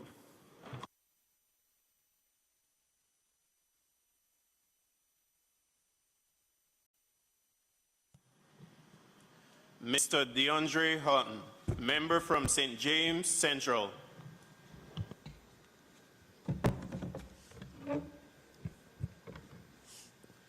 Mr. Speaker, we have a crisis of literacy in this country. If your first thought is literacy in reading, don't worry. Our children know how to read and write for the most part. The problem is that is just not good enough anymore. We need to be financially literate, and we need to start shouting that enough. We'll continue to play catch-up with the rest of the world. Speaker of the House, members of the government, colleagues of the opposition, ladies and gentlemen, good morning. Can you imagine an instance of a bank teller not being knowledgeable about the basic financial skills required to carry out the day-to-day transaction of a bank? Or even a pump attendant who works in the industry where he or she must carry out the basic financial operations. Even in our communities, we interact with shopkeepers on a day-to-day basis, and if that person is not financially adept, it poses a problem for our customers. A survey of 142 countries on citizens understanding the basic financial principles found that only 33% of Jamaicans were adequately financially literate, placing us in the bottom 42 percentile. This compared to our literacy rate of 87% shows only one ugly truth. Our Jamaicans, 50% of them are being left behind. Members of the government, opposition, and Jamaicans at home, it is time we sound the alarm. For those who are still not convinced, I hope you understand, as the largest English-speaking country in the Caribbean, as well as the largest student population in the Caribbean, where financial illiteracy will literally, if continued to fester, wreak havoc in the long run.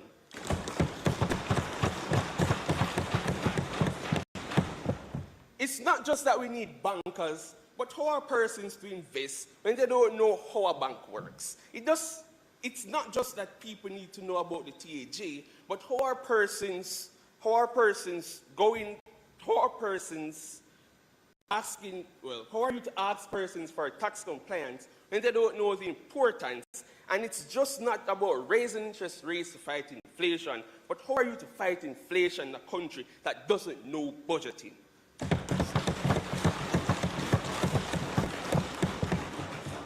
Mr. Speaker, it is time we be real in 2022. I should not be learning about conjugations of verbs in Spanish and not learn how to buy a stock. I should not be learning about the Pythagoras theorem at the expense of balancing a checkbook. And I should not have to learn about the nitrogen cycle before I learn how to fill out a bank form.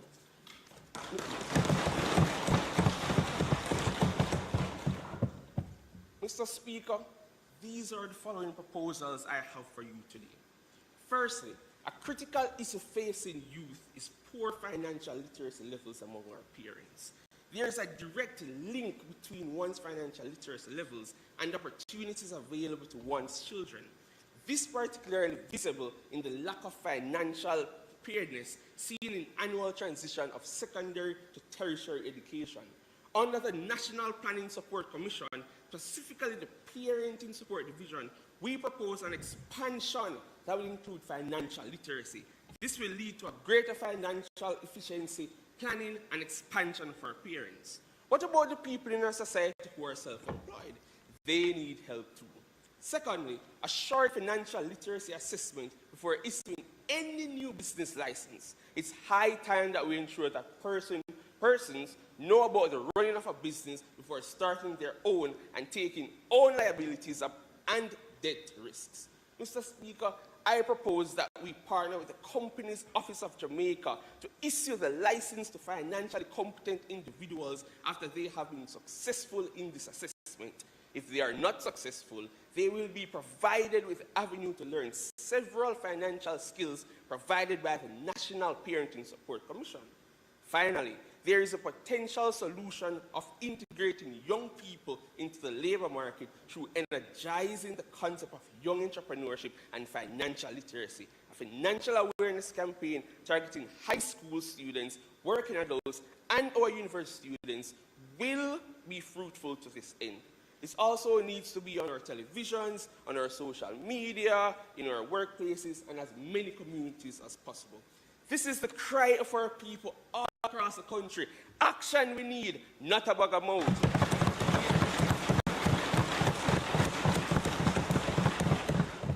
We need change, and we need it now. The future rests with us. I know rest, Mr. Speaker.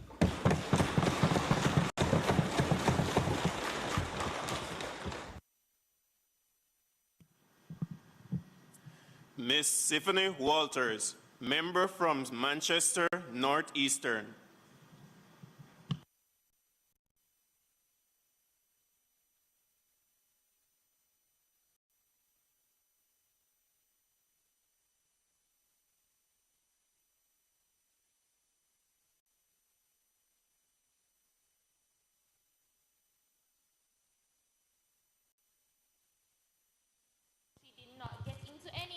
She had to resort to working at a BPO.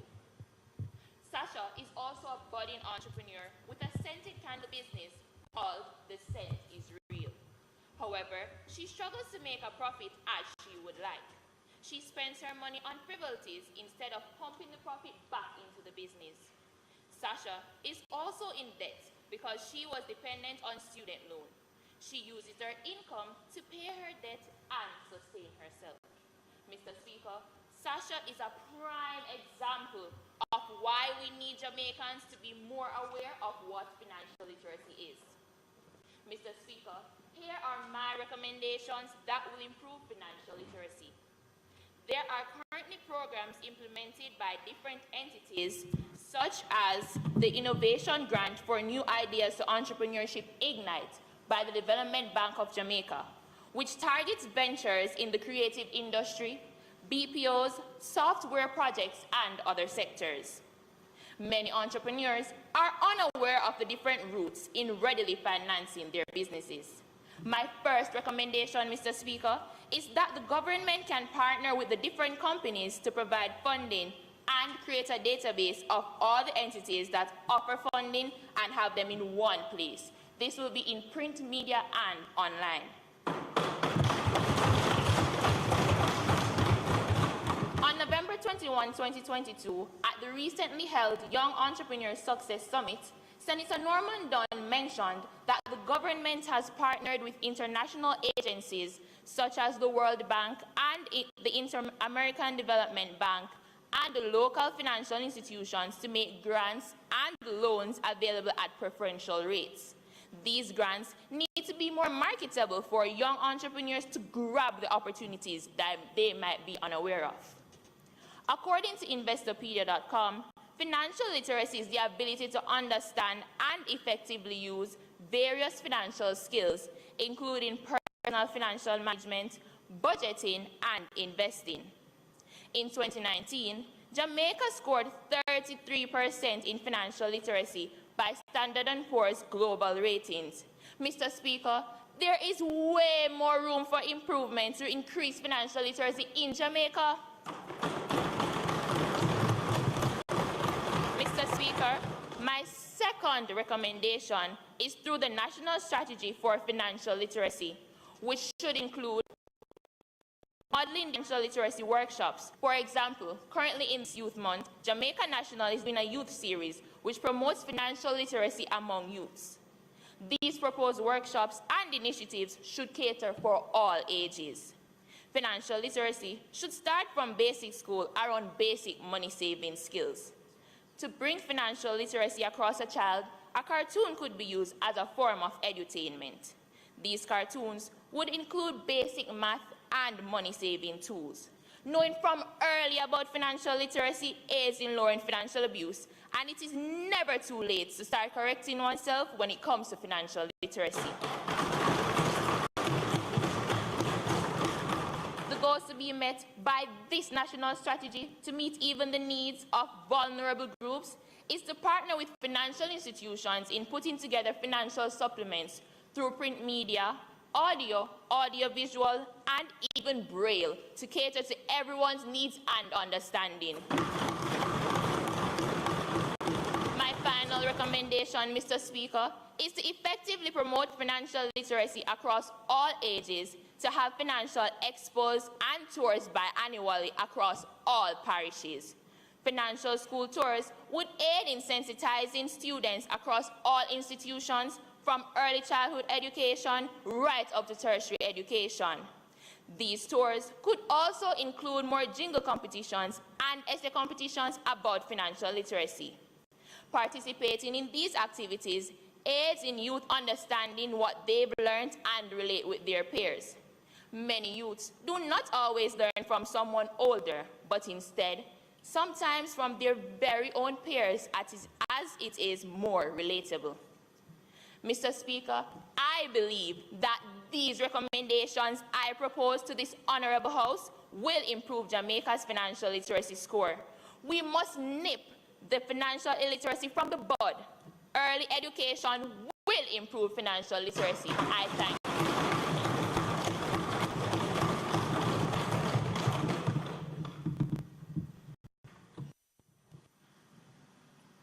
Miss Theona Godfrey, member from St. Catherine Southeastern. Mr. Speaker, members of the House, good afternoon. Imagine finishing university, student loans to repay, and jobs that should be in your purview are not available. As dancehall artist Massacre says, we'll make the sacrifice because we'll have to be great. Mr. Speaker, as we finally escape the grasp of the COVID-19 pandemic and return to a sense of normalcy as a nation, it becomes clear that the rate of underemployment has skyrocketed, which has made it difficult for persons to practice financial literacy. It is crucial for persons to achieve financial literacy in today's climate as a result of everyday factors affecting life, such as loans, mortgages, credit cards, health insurance, and investments.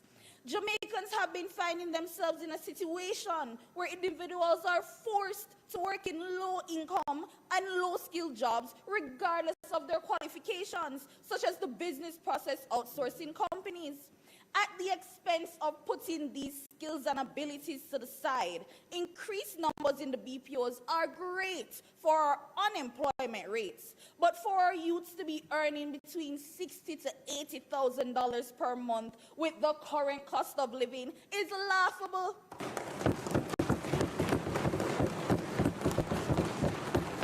6 of one, half dozen of the other, Mr. Speaker. Well, how do we contribute to society when we have majority of our youths barely able to make ends meet? Mr. Speaker, these days, every citizen has a bank account, meaning more of our young people has access to loans, credit cards, and the means to rack up immense debt. For our youths to prosper, we as a nation will need to provide the means to rectify these issues. Mr. Speaker, the government through the Ministry of Industry, Investment and Commerce has implemented the Jamaica Youth Business Trust Loan Program, which provides young entrepreneurs between the ages of 18 to 35 with an integrated package of supports and services to help them start and grow successful businesses. This is an excellent avenue to provide funding to young entrepreneurs to start businesses and incentivize local businesses to start apprenticeship programs for new graduates. As can be imagined, many of our young people are arguably afraid to take the risk of starting their own business. But with the support from the government, there can be more successful entrepreneurs able to contribute to our economy and reduce underemployment rates. Now that we have identified the existing systems to put more money in the youth's them pockets, Mr. Speaker, I am recommending this policy solution to address the subject of financial literacy by partnering with the Ministry of Education and Youth and also the Ministry of Finance to drum up national interest in financial education as we strive for fiscal freedom. If money management was actually taught as a course, we wouldn't have so many young people at the back of the class leaving school without subjects. A national program from the secondary level as well would be game-changing for the future of this nation's financial growth. Implementation of a mandatory money management course in school curriculums from grades 7 to 9 across all secondary institutions, covering investing, borrowing, taxation, budgeting, and financial management. Mr. Speaker, there will be no need for new hires as our cohorts of existing business teachers already have the capacity to teach this course. Exposure to these financial skill sets over a 3-year period will give you the best opportunity at not only good money management practices, but also have them financially aware. At age 12, they are young enough to still be teachable, but also at an age where they can appreciate money. Mr. Speaker, now every student has the opportunity to attend sixth form. This gives persons who have decided to continue this money management course beyond the mandatory period an opportunity to receive a subsidized certification of completion in more advanced levels of financial literacy, such as stocks and trading by the government. Being financially literate is not only for our high schoolers, Mr. Speaker. I am recommending to this House that a national drive of awareness be implemented. If more emphasis is placed on educational campaigns to sensitize our youths of these existing systems through our traditional media, social media, and university placement services, we should see an increase in young people accessing these programs. The launch of a financial literacy week for all Jamaicans would be key in spreading information about how groundbreaking this practice would be for our little but Talawa island. Our local banks already have financial strategies in place, but we know how the average Jamaican dislikes going into their local branch, so this information remains inaccessible to all. With the present reality of scams and fraud being so rampant, wide-scale education for our people could deter these criminals if we remove the ignorance of their targets. Imagine a future where every Jamaican has a savings account with substantial amounts in it, stocks and investments under their belts, and the ability to own their own homes that they can pass to future generations, which is what wide-scale, mandatory financial literacy can give us. Now, doesn't that sound like Jamaica Vision 2030? The place of choice to live, work, raise families, and do business? Let us empower our Jamaican people to manage their money and debt wisely, plan and save for the future, and prevent and protect against fraud and financial abuse. I thank you.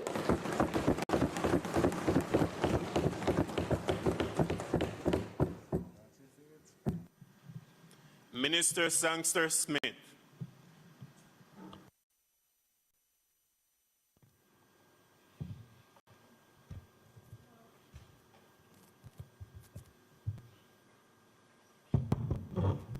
Mr. Speaker, before I move the motion, I cannot leave this sitting without giving a big thumbs up to the youth that I have worked with from my constituency, Southwestern St. Elizabeth, who have made the 2022 Cornwall County project a reality. Business over badness.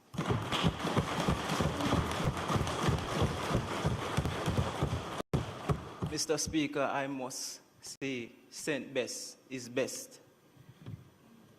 I now move the motion. I now move that the motion be approved. Thank you. The question is that the motion be approved. Those in favor? Aye. Those against? The ayes have it.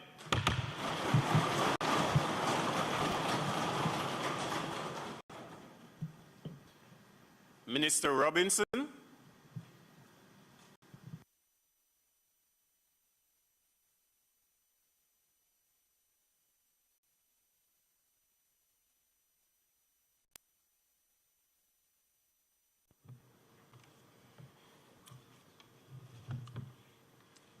No count me out. Don't count them out. As the opposition member said, one not dead, no dash it way. Mr. Speaker, members of the House, when the dialectics surrounding mental health surfaces, an ideal Jamaica does not carry pity on her face or discard you as an outcast, because that is the smear of stigma. However, according to the Ministry of Health, what remains the reality is that 14.3% of Jamaicans suffering from depression alone are classed as mad, sick, head no good. A 2018 Pan American Health Organization study recorded a 20% increase across 2015 and 2016, with nearly 108,000 visits made to public health facilities and 132,000 respectively within Jamaica. Notwithstanding, these reflect as little as half of the true need for treatment, as the region ranges from 37.4% for non-affective psychoses to 64% for bipolar. If social stigma is not promptly addressed, expect perpetuated shame, isolation, and disregard.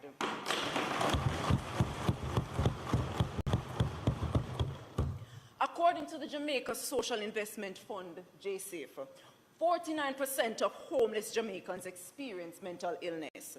In 2017, consultant psychiatrist Dr. Jeffrey Walcott linked untreated mental illnesses to Jamaica's crime problem. Dr. Walcott posited that 40% of Jamaicans suffer from personality disorder. Members of the House, care cannot be explored until the country acknowledges the present danger.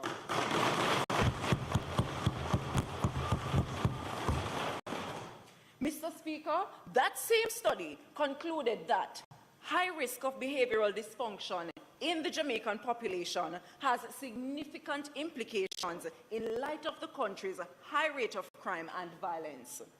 Macroscopically, this poses a significant threat to the youth and their conditioned development. According to Dr. Carla Hilton, CEO of Youth Empowerment Solutions, children with high emotional intelligence are less likely to abuse alcohol and drugs, have lower levels of anxiety and depression, and are empathetic with less violent behaviors. Now, considering the government's simultaneous emphasis on mental health care and stigma reduction, Jamaica is ripe for a significant push. As such, this honorable government proposes the Early Intervention Program, Mind the Gap. This is geared towards increasing mental health integration into the secondary curriculum from first to sixth form for progressive detection and stigma reduction. Upon entry to secondary institutions, a mental health evaluation should be added to annual medicals for early detection and mitigation.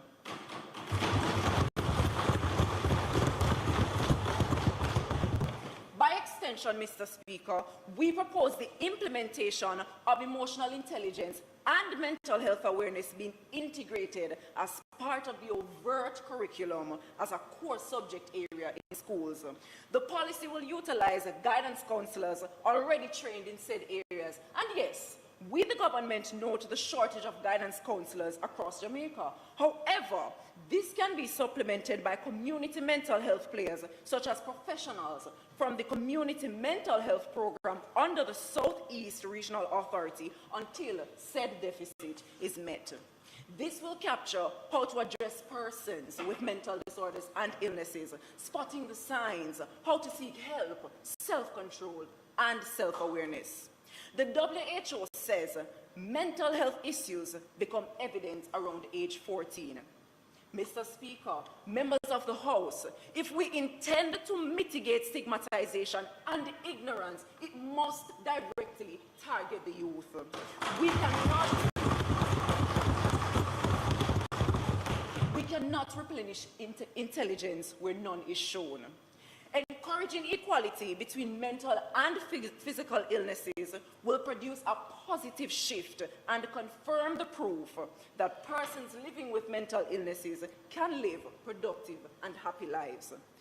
Members of the House, had you been sidelined for years, wouldn't you feel away? I know I would feel away.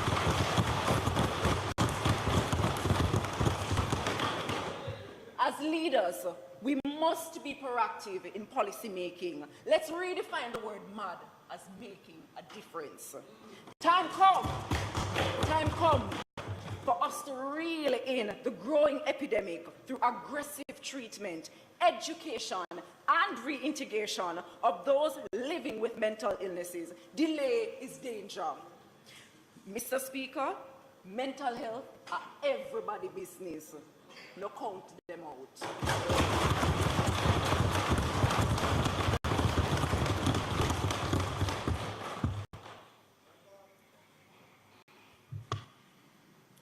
Mr. Javoy Crossman, member from St. Andrews Southeastern.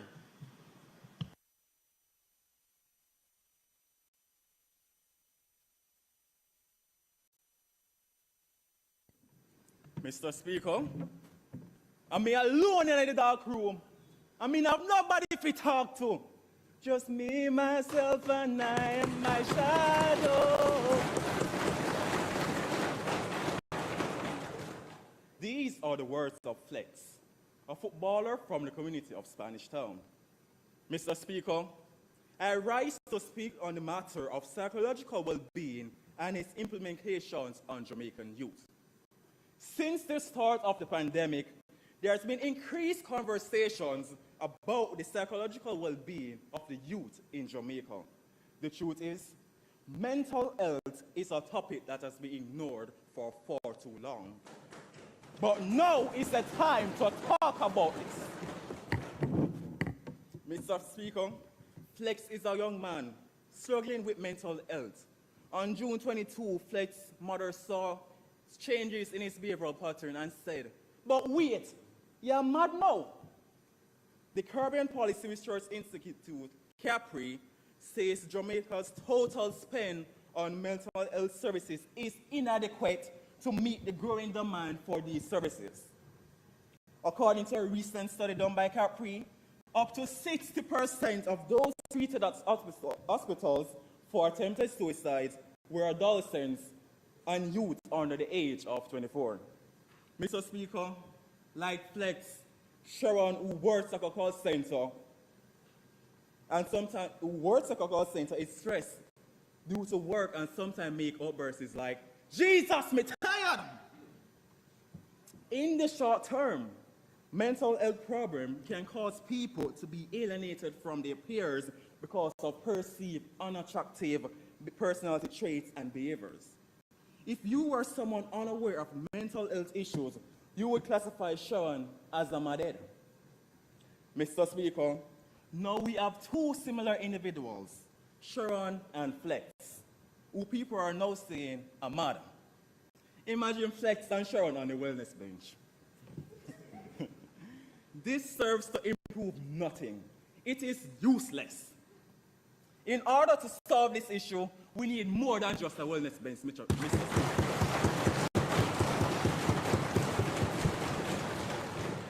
The problems that we are facing can be summarized as follows. Poor access to mental health services can lead to an elevated suicide rate. Poor social support leads to poor outcomes. This impacts the productivity of local businesses. Mr. Speaker, in a Jamaica Observer article dated November 4, 2022, it was noted that since the start of 2022, there has been numerous reports of males committing suicide due to depression. Flex will add to the statistics if we don't act now. Mr. Speaker, if we don't act now, he will become one of the statistics. Mr. Speaker, I propose to this honorable House. I hope the government will explore the possibilities of training leaders and members of grassroots and non-governmental organizations so that they can know how to treat persons with mental health issues. The government should make arrangements for psychologists to visit these centers and help individuals with mental health. Statistics from the Ministry of Health indicated that employee absenteeism secondary to mental health issues cost Jamaica $859 million alone between 2013 and 2014. Mr. Speaker, I advise the government to establish a private-public sector partnership geared at creating inclusive workplace policies to support staff living with mental issues. This will prevent social exclusion and a decline in self-actualization.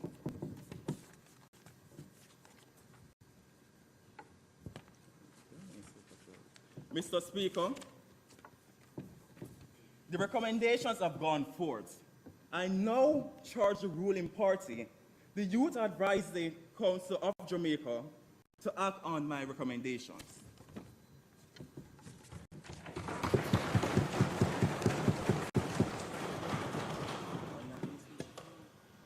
Ms. Janelle Lawrence, member from St. James East Central.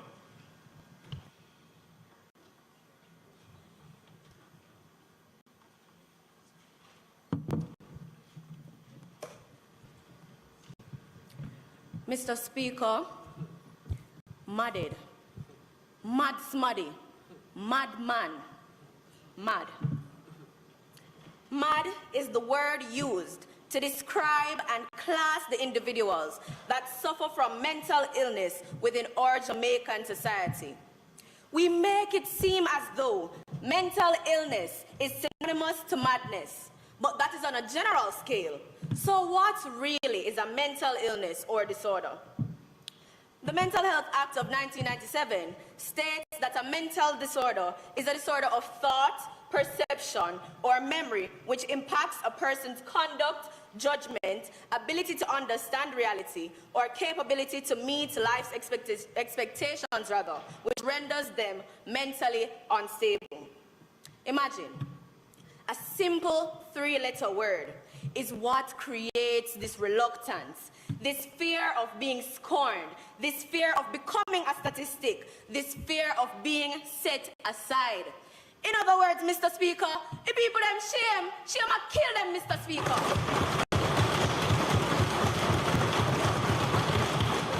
Now, if I were to openly state that I live with schizophrenia, the silence would be as deafening as it was just now. In this silence, one may have wondered, Lord, suppose you can't let me down now. A recent headline read, mentally ill man mobbed following fatal stabbing in St. Elizabeth. Now I have highlighted this to say, the mentally ill are 10 times more likely to be victims of violent acts. These individuals are just like you and I. They are people. Why do we proceed to treat them less than?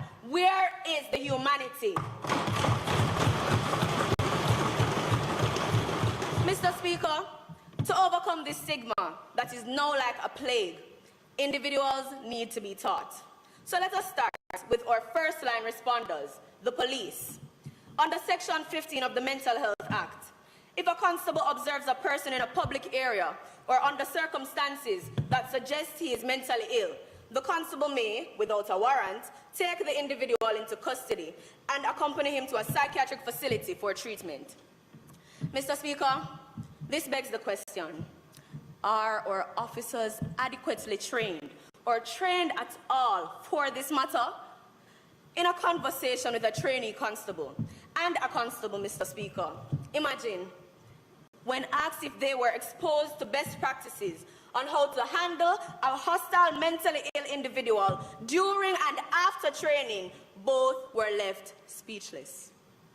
Mr. Speaker, we are 8 years away from Vision 2030. This simply cannot be. How can we give them the right to restrain these individuals when they are not even aware of the process that is associated with restraining the mentally ill? Mr. Speaker, I charge the government to make the amendment to the Jamaica Constabulary Forces training curriculum to include 21st century training techniques that will afford the requisite skills, knowledge, and best practices to restrain mentally ill persons. Mr. Speaker, in examining the problem, let us look at fixing things on a national level. October 10th is internationally recognized as World Mental Health Day. However, we, the opposition, believe that emphasis needs to be placed on this day. Therefore, our proposal is that in public schools like Peace Day or Jamaica Day or even Jeans Day, Mental Wellness Day should be institutionalized so as to make children cognizant of the same. We could even go as far as to make it Mental Wellness Week so that the focus on mental health and wellness can be even greater with the aid of a week of activities.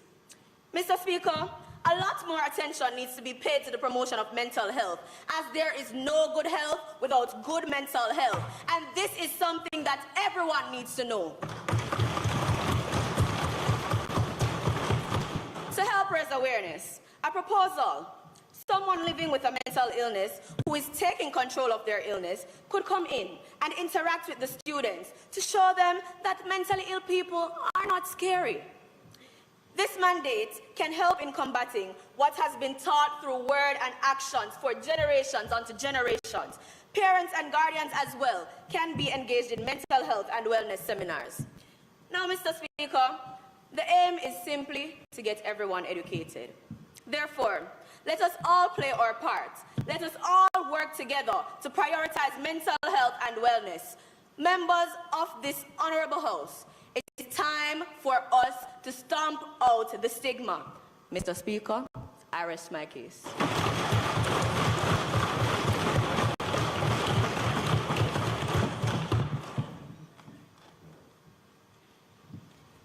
Miss Rochelle Blair, member from Portland Western.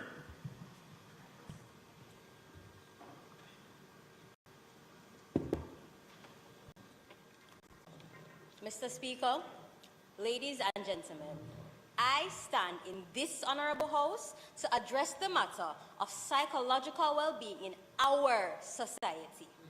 Make we talk about it, Jamaica.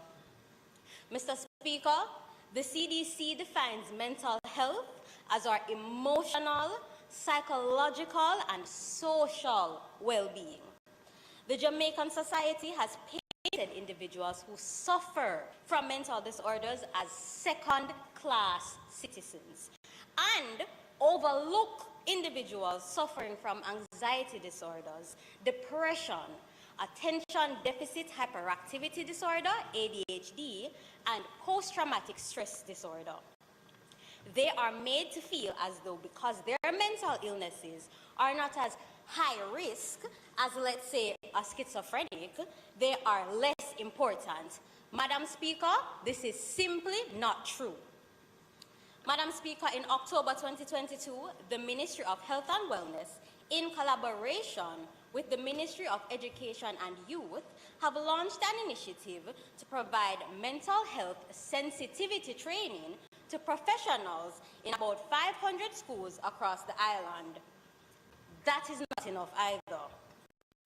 One factor of this initiative is knowing when and where to seek help. How do we expect these individuals to seek help, or rather know where to seek help, when there are not enough locations or affordable care providers available? The Jamaican motto is a testament to the diversity of cultures and ethnicities in the country. Many of these cultures have no religion or different forms of worship. Most of us are forced to seek assistance from guidance counselors or the church. What about the rest of the island? Mr. Speaker, according to a 2021 article in Psychology Today, Jamaican mental health care system underfunded, overrun. A prime example, the government last year allocated a measly 10 million Jamaican dollars to renovate the Bellevue Hospital. A monopoly money that.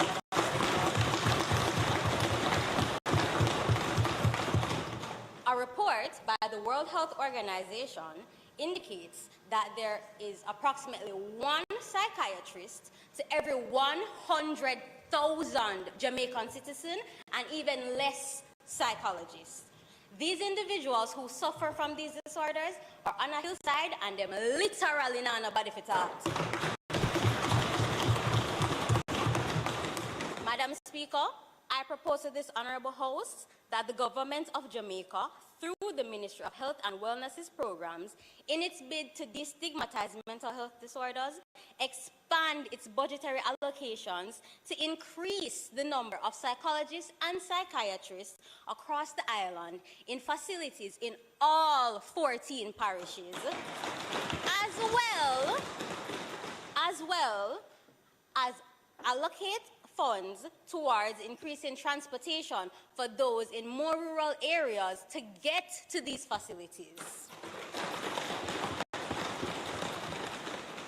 This allows them to know that we are not just focused on high-risk mental illness patients, but all mental illness patients. Madam Speaker, I propose to this House that the government launches a campaign dubbed Talk About It, We No Shame, that reaches people through the traditional and new media outlets.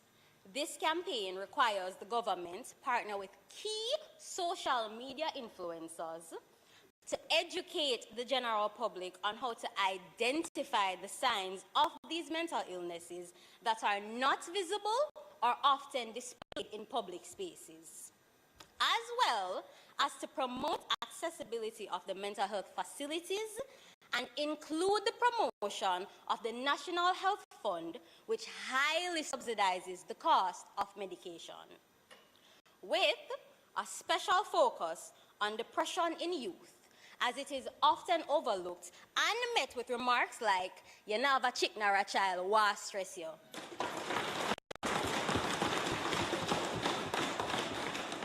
Mental illness is not just a man on the street.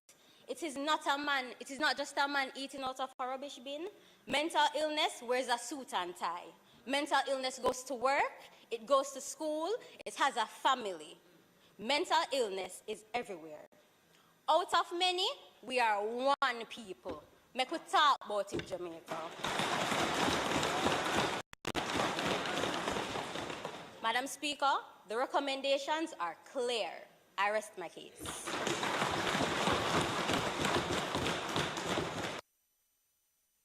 Minister Robinson.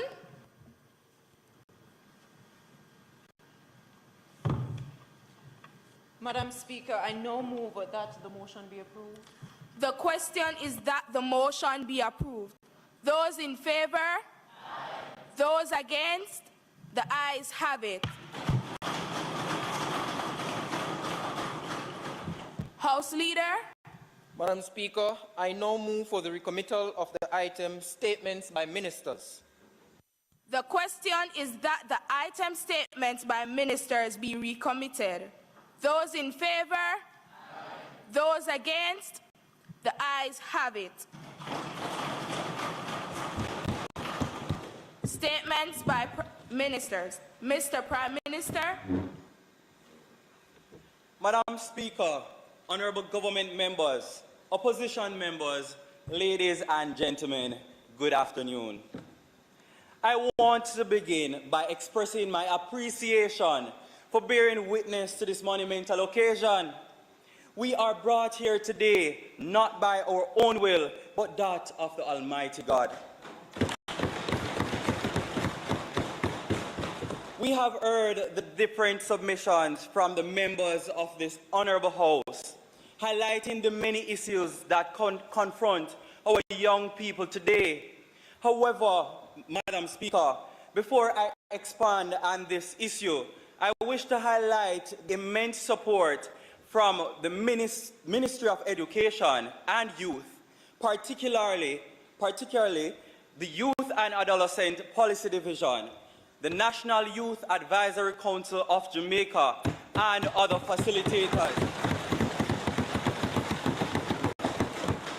Most importantly, my fellow youth parliamentarians who have made it to this day, a day where Jamaica and the diaspora will hear the concerns and solutions of the future, our youth. Their hard work and commitment to the youth development have been evident. It is commendable to see these entities working together to expose youth to the processes and procedures of governance. They have made this sitting possible. Madam Speaker, the presentations before me today have pointed to 4 pressing issues of deep concern to young people across this island. The issue of parental involvement in the lives of our children, education is worrying. Madam Speaker, we have had reports from school administrators of low attendance at PTA meetings by parents. In some cases, parents have little to no participation in any school activity that required their involvement. This issue is of great concern because it has numerous implications on our country. One of these implications, Madam Speaker, is that it can lead to juvenile delinquency. Madam Speaker, it was proposed today by one of our ministers that we adopt the public-private approach that would provide a training for our parents. This would allow them to appreciate the responsibilities they have as parents and what is required of them. Far too long, Madam Speaker, our nation's children have suffered the harsh reality of people they call parents, the ones they look up to for guidance and support, failing to fulfill these responsibilities. Therefore, it should not be a case where we continue to turn the blind eye to this issue. Madam Speaker, we hope to catch the support of our parents. Government, alive?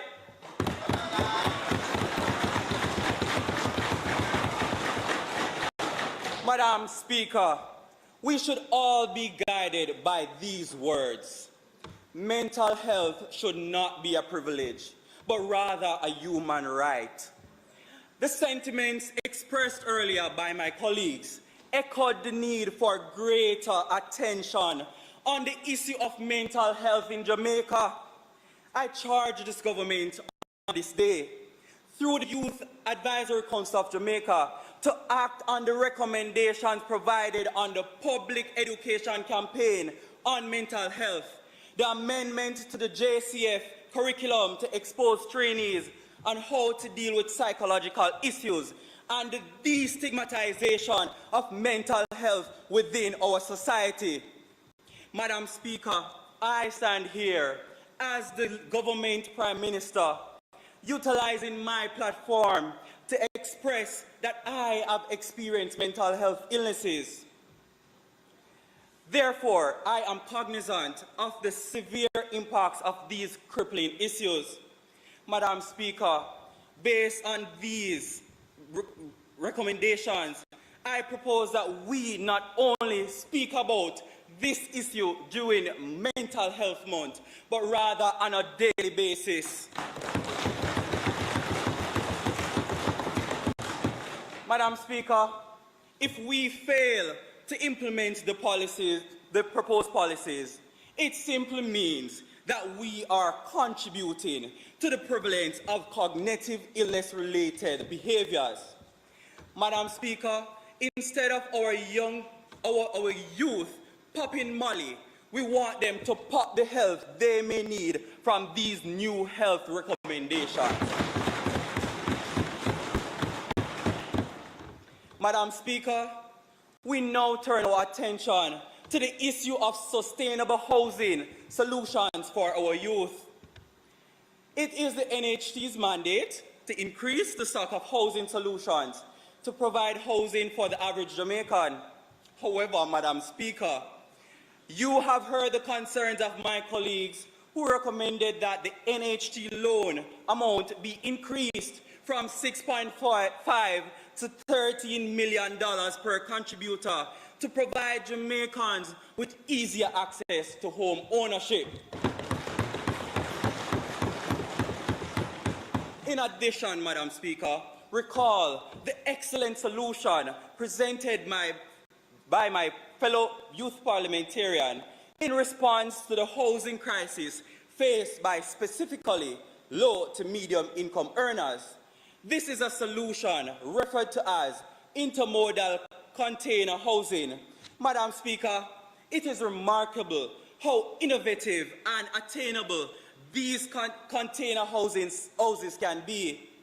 The funding provided by NHT is woefully inadequate. It is just not enough, Madam Speaker. Regarding financial literacy, our young people must be equipped with the knowledge and competencies to function adequately in a world that requires financial literacy. In this regard, Madam Speaker, we must be proactive in implementing the recommendations offered by my colleagues. In doing this, Madam Speaker, we are looking out for the trying corner shop owner struggling to sustain the business that puts honest bread on his family's table. Madam Speaker, in closing, I urge this noble House to commit itself to nation building so that Jamaica may, under God, increase in beauty, fellowship and prosperity, and play our part in advancing the welfare of the whole human race.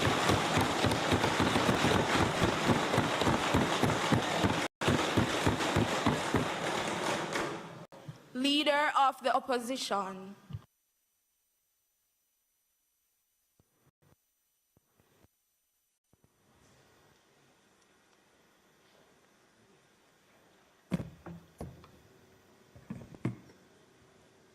Madam Speaker, the revolutionary leader Nelson Mandela chanted these words, and I quote, "Our youth are the rock on which our future will be built, our greatest asset as a nation.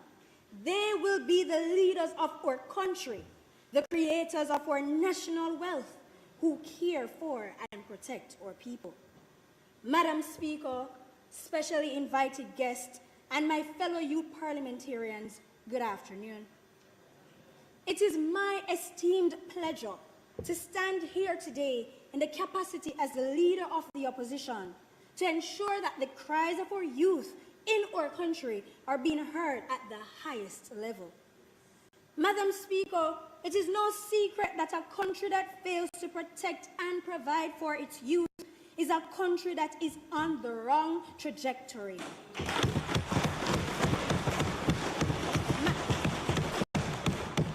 Madam Speaker, at the end of the day, when most of the current leaders and professionals retire, someone must take up the mantle.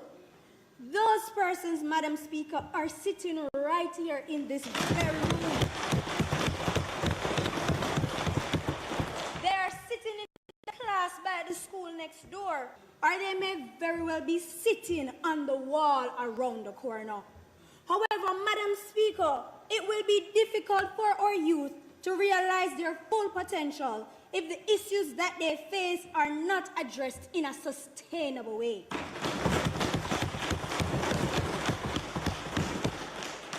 Our young people are being impacted by a myriad of issues that require our leaders to identify and respond with alacrity. Madam Speaker, we have identified some issues that are more prevalent for our young people. They are housing allocation, parenting and education, financial literacy, and psychological well-being. Madam Speaker, we cannot expect our youth to advance if they lack a place to live. This country has failed the youth by not providing suitable housing allocation, and we wonder why we have multiple squatter settlements across the island.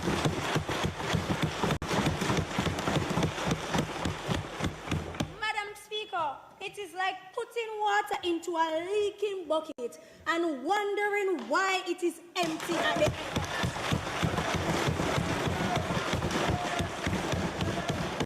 We must understand that when people cannot get help from their leaders, they will take matters into their own hands. Or as the older generation of Jamaicans would say, if you can't get turkey, you will settle for jankro.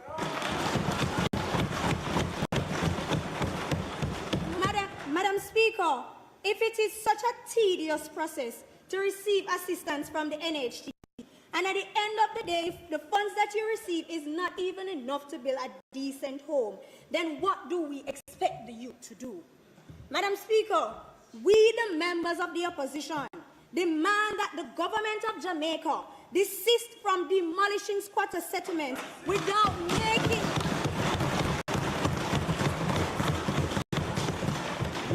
making changes to the National Housing Trust scheme.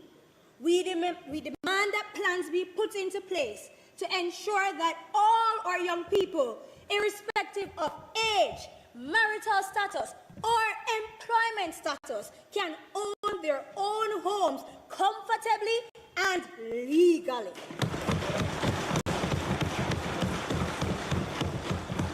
Madam Speaker, I would like to turn our attention to the issue of parenting and education. And education is the most important thing that any child can access. As a matter of fact, it is the poor man's gift. Madam Speaker, can you imagine what will happen in the future if we have the new and improved generation fully done?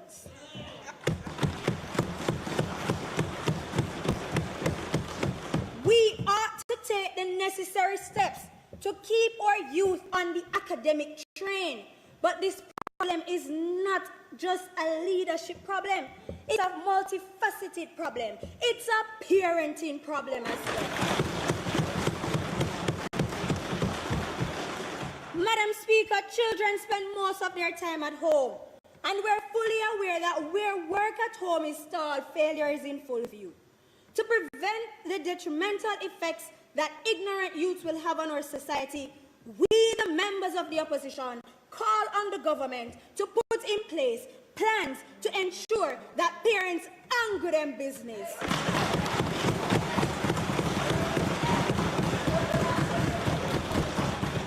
Madam Speaker, we demand that the government finds innovative ways to include our parents, whether by having virtual PTAs or by working with different agencies to implement specialized programs to monitor and assist our parents with their designated roles. Madam Speaker, apart from housing and allocation and the lack of parents in education, we find that our youth also suffer from the lack of financial literacy.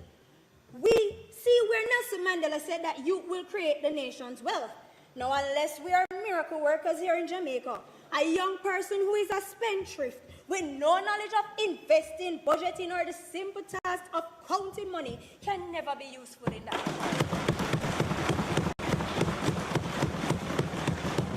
Madam Speaker, for a developing country to be only 33% financially literate, our companies and banks are in trouble. But as a matter of fact, even the Ministry of Finance and the country's economy is in trouble.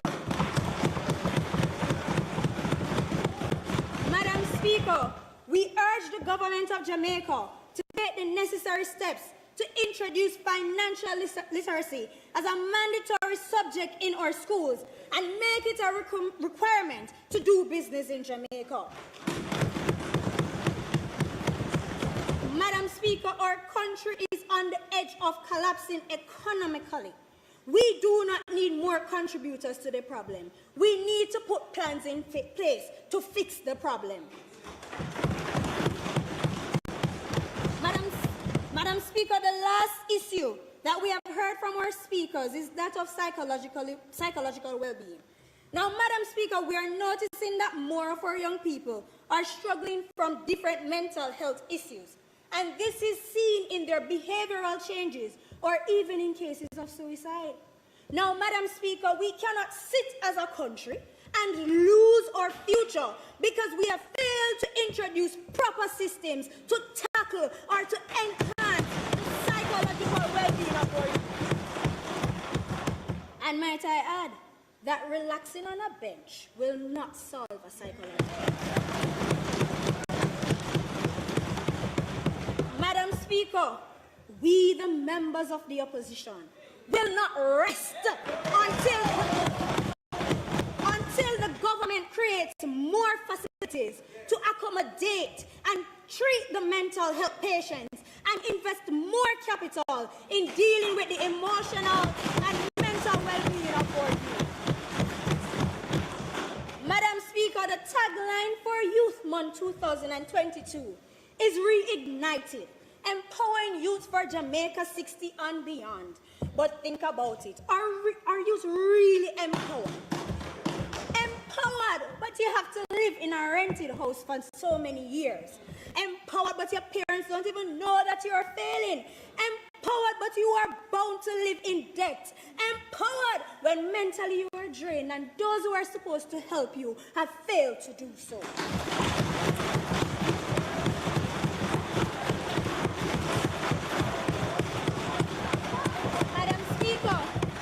It is high time that we get our act together. It is time that we put heads and hearts together and implement the necessary policies and infrastructure to save our country's youth. I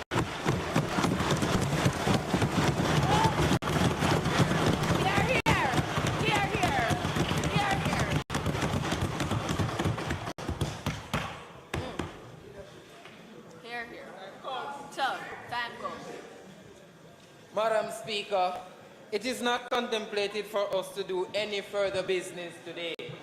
I therefore ask that this House adjourn sine die.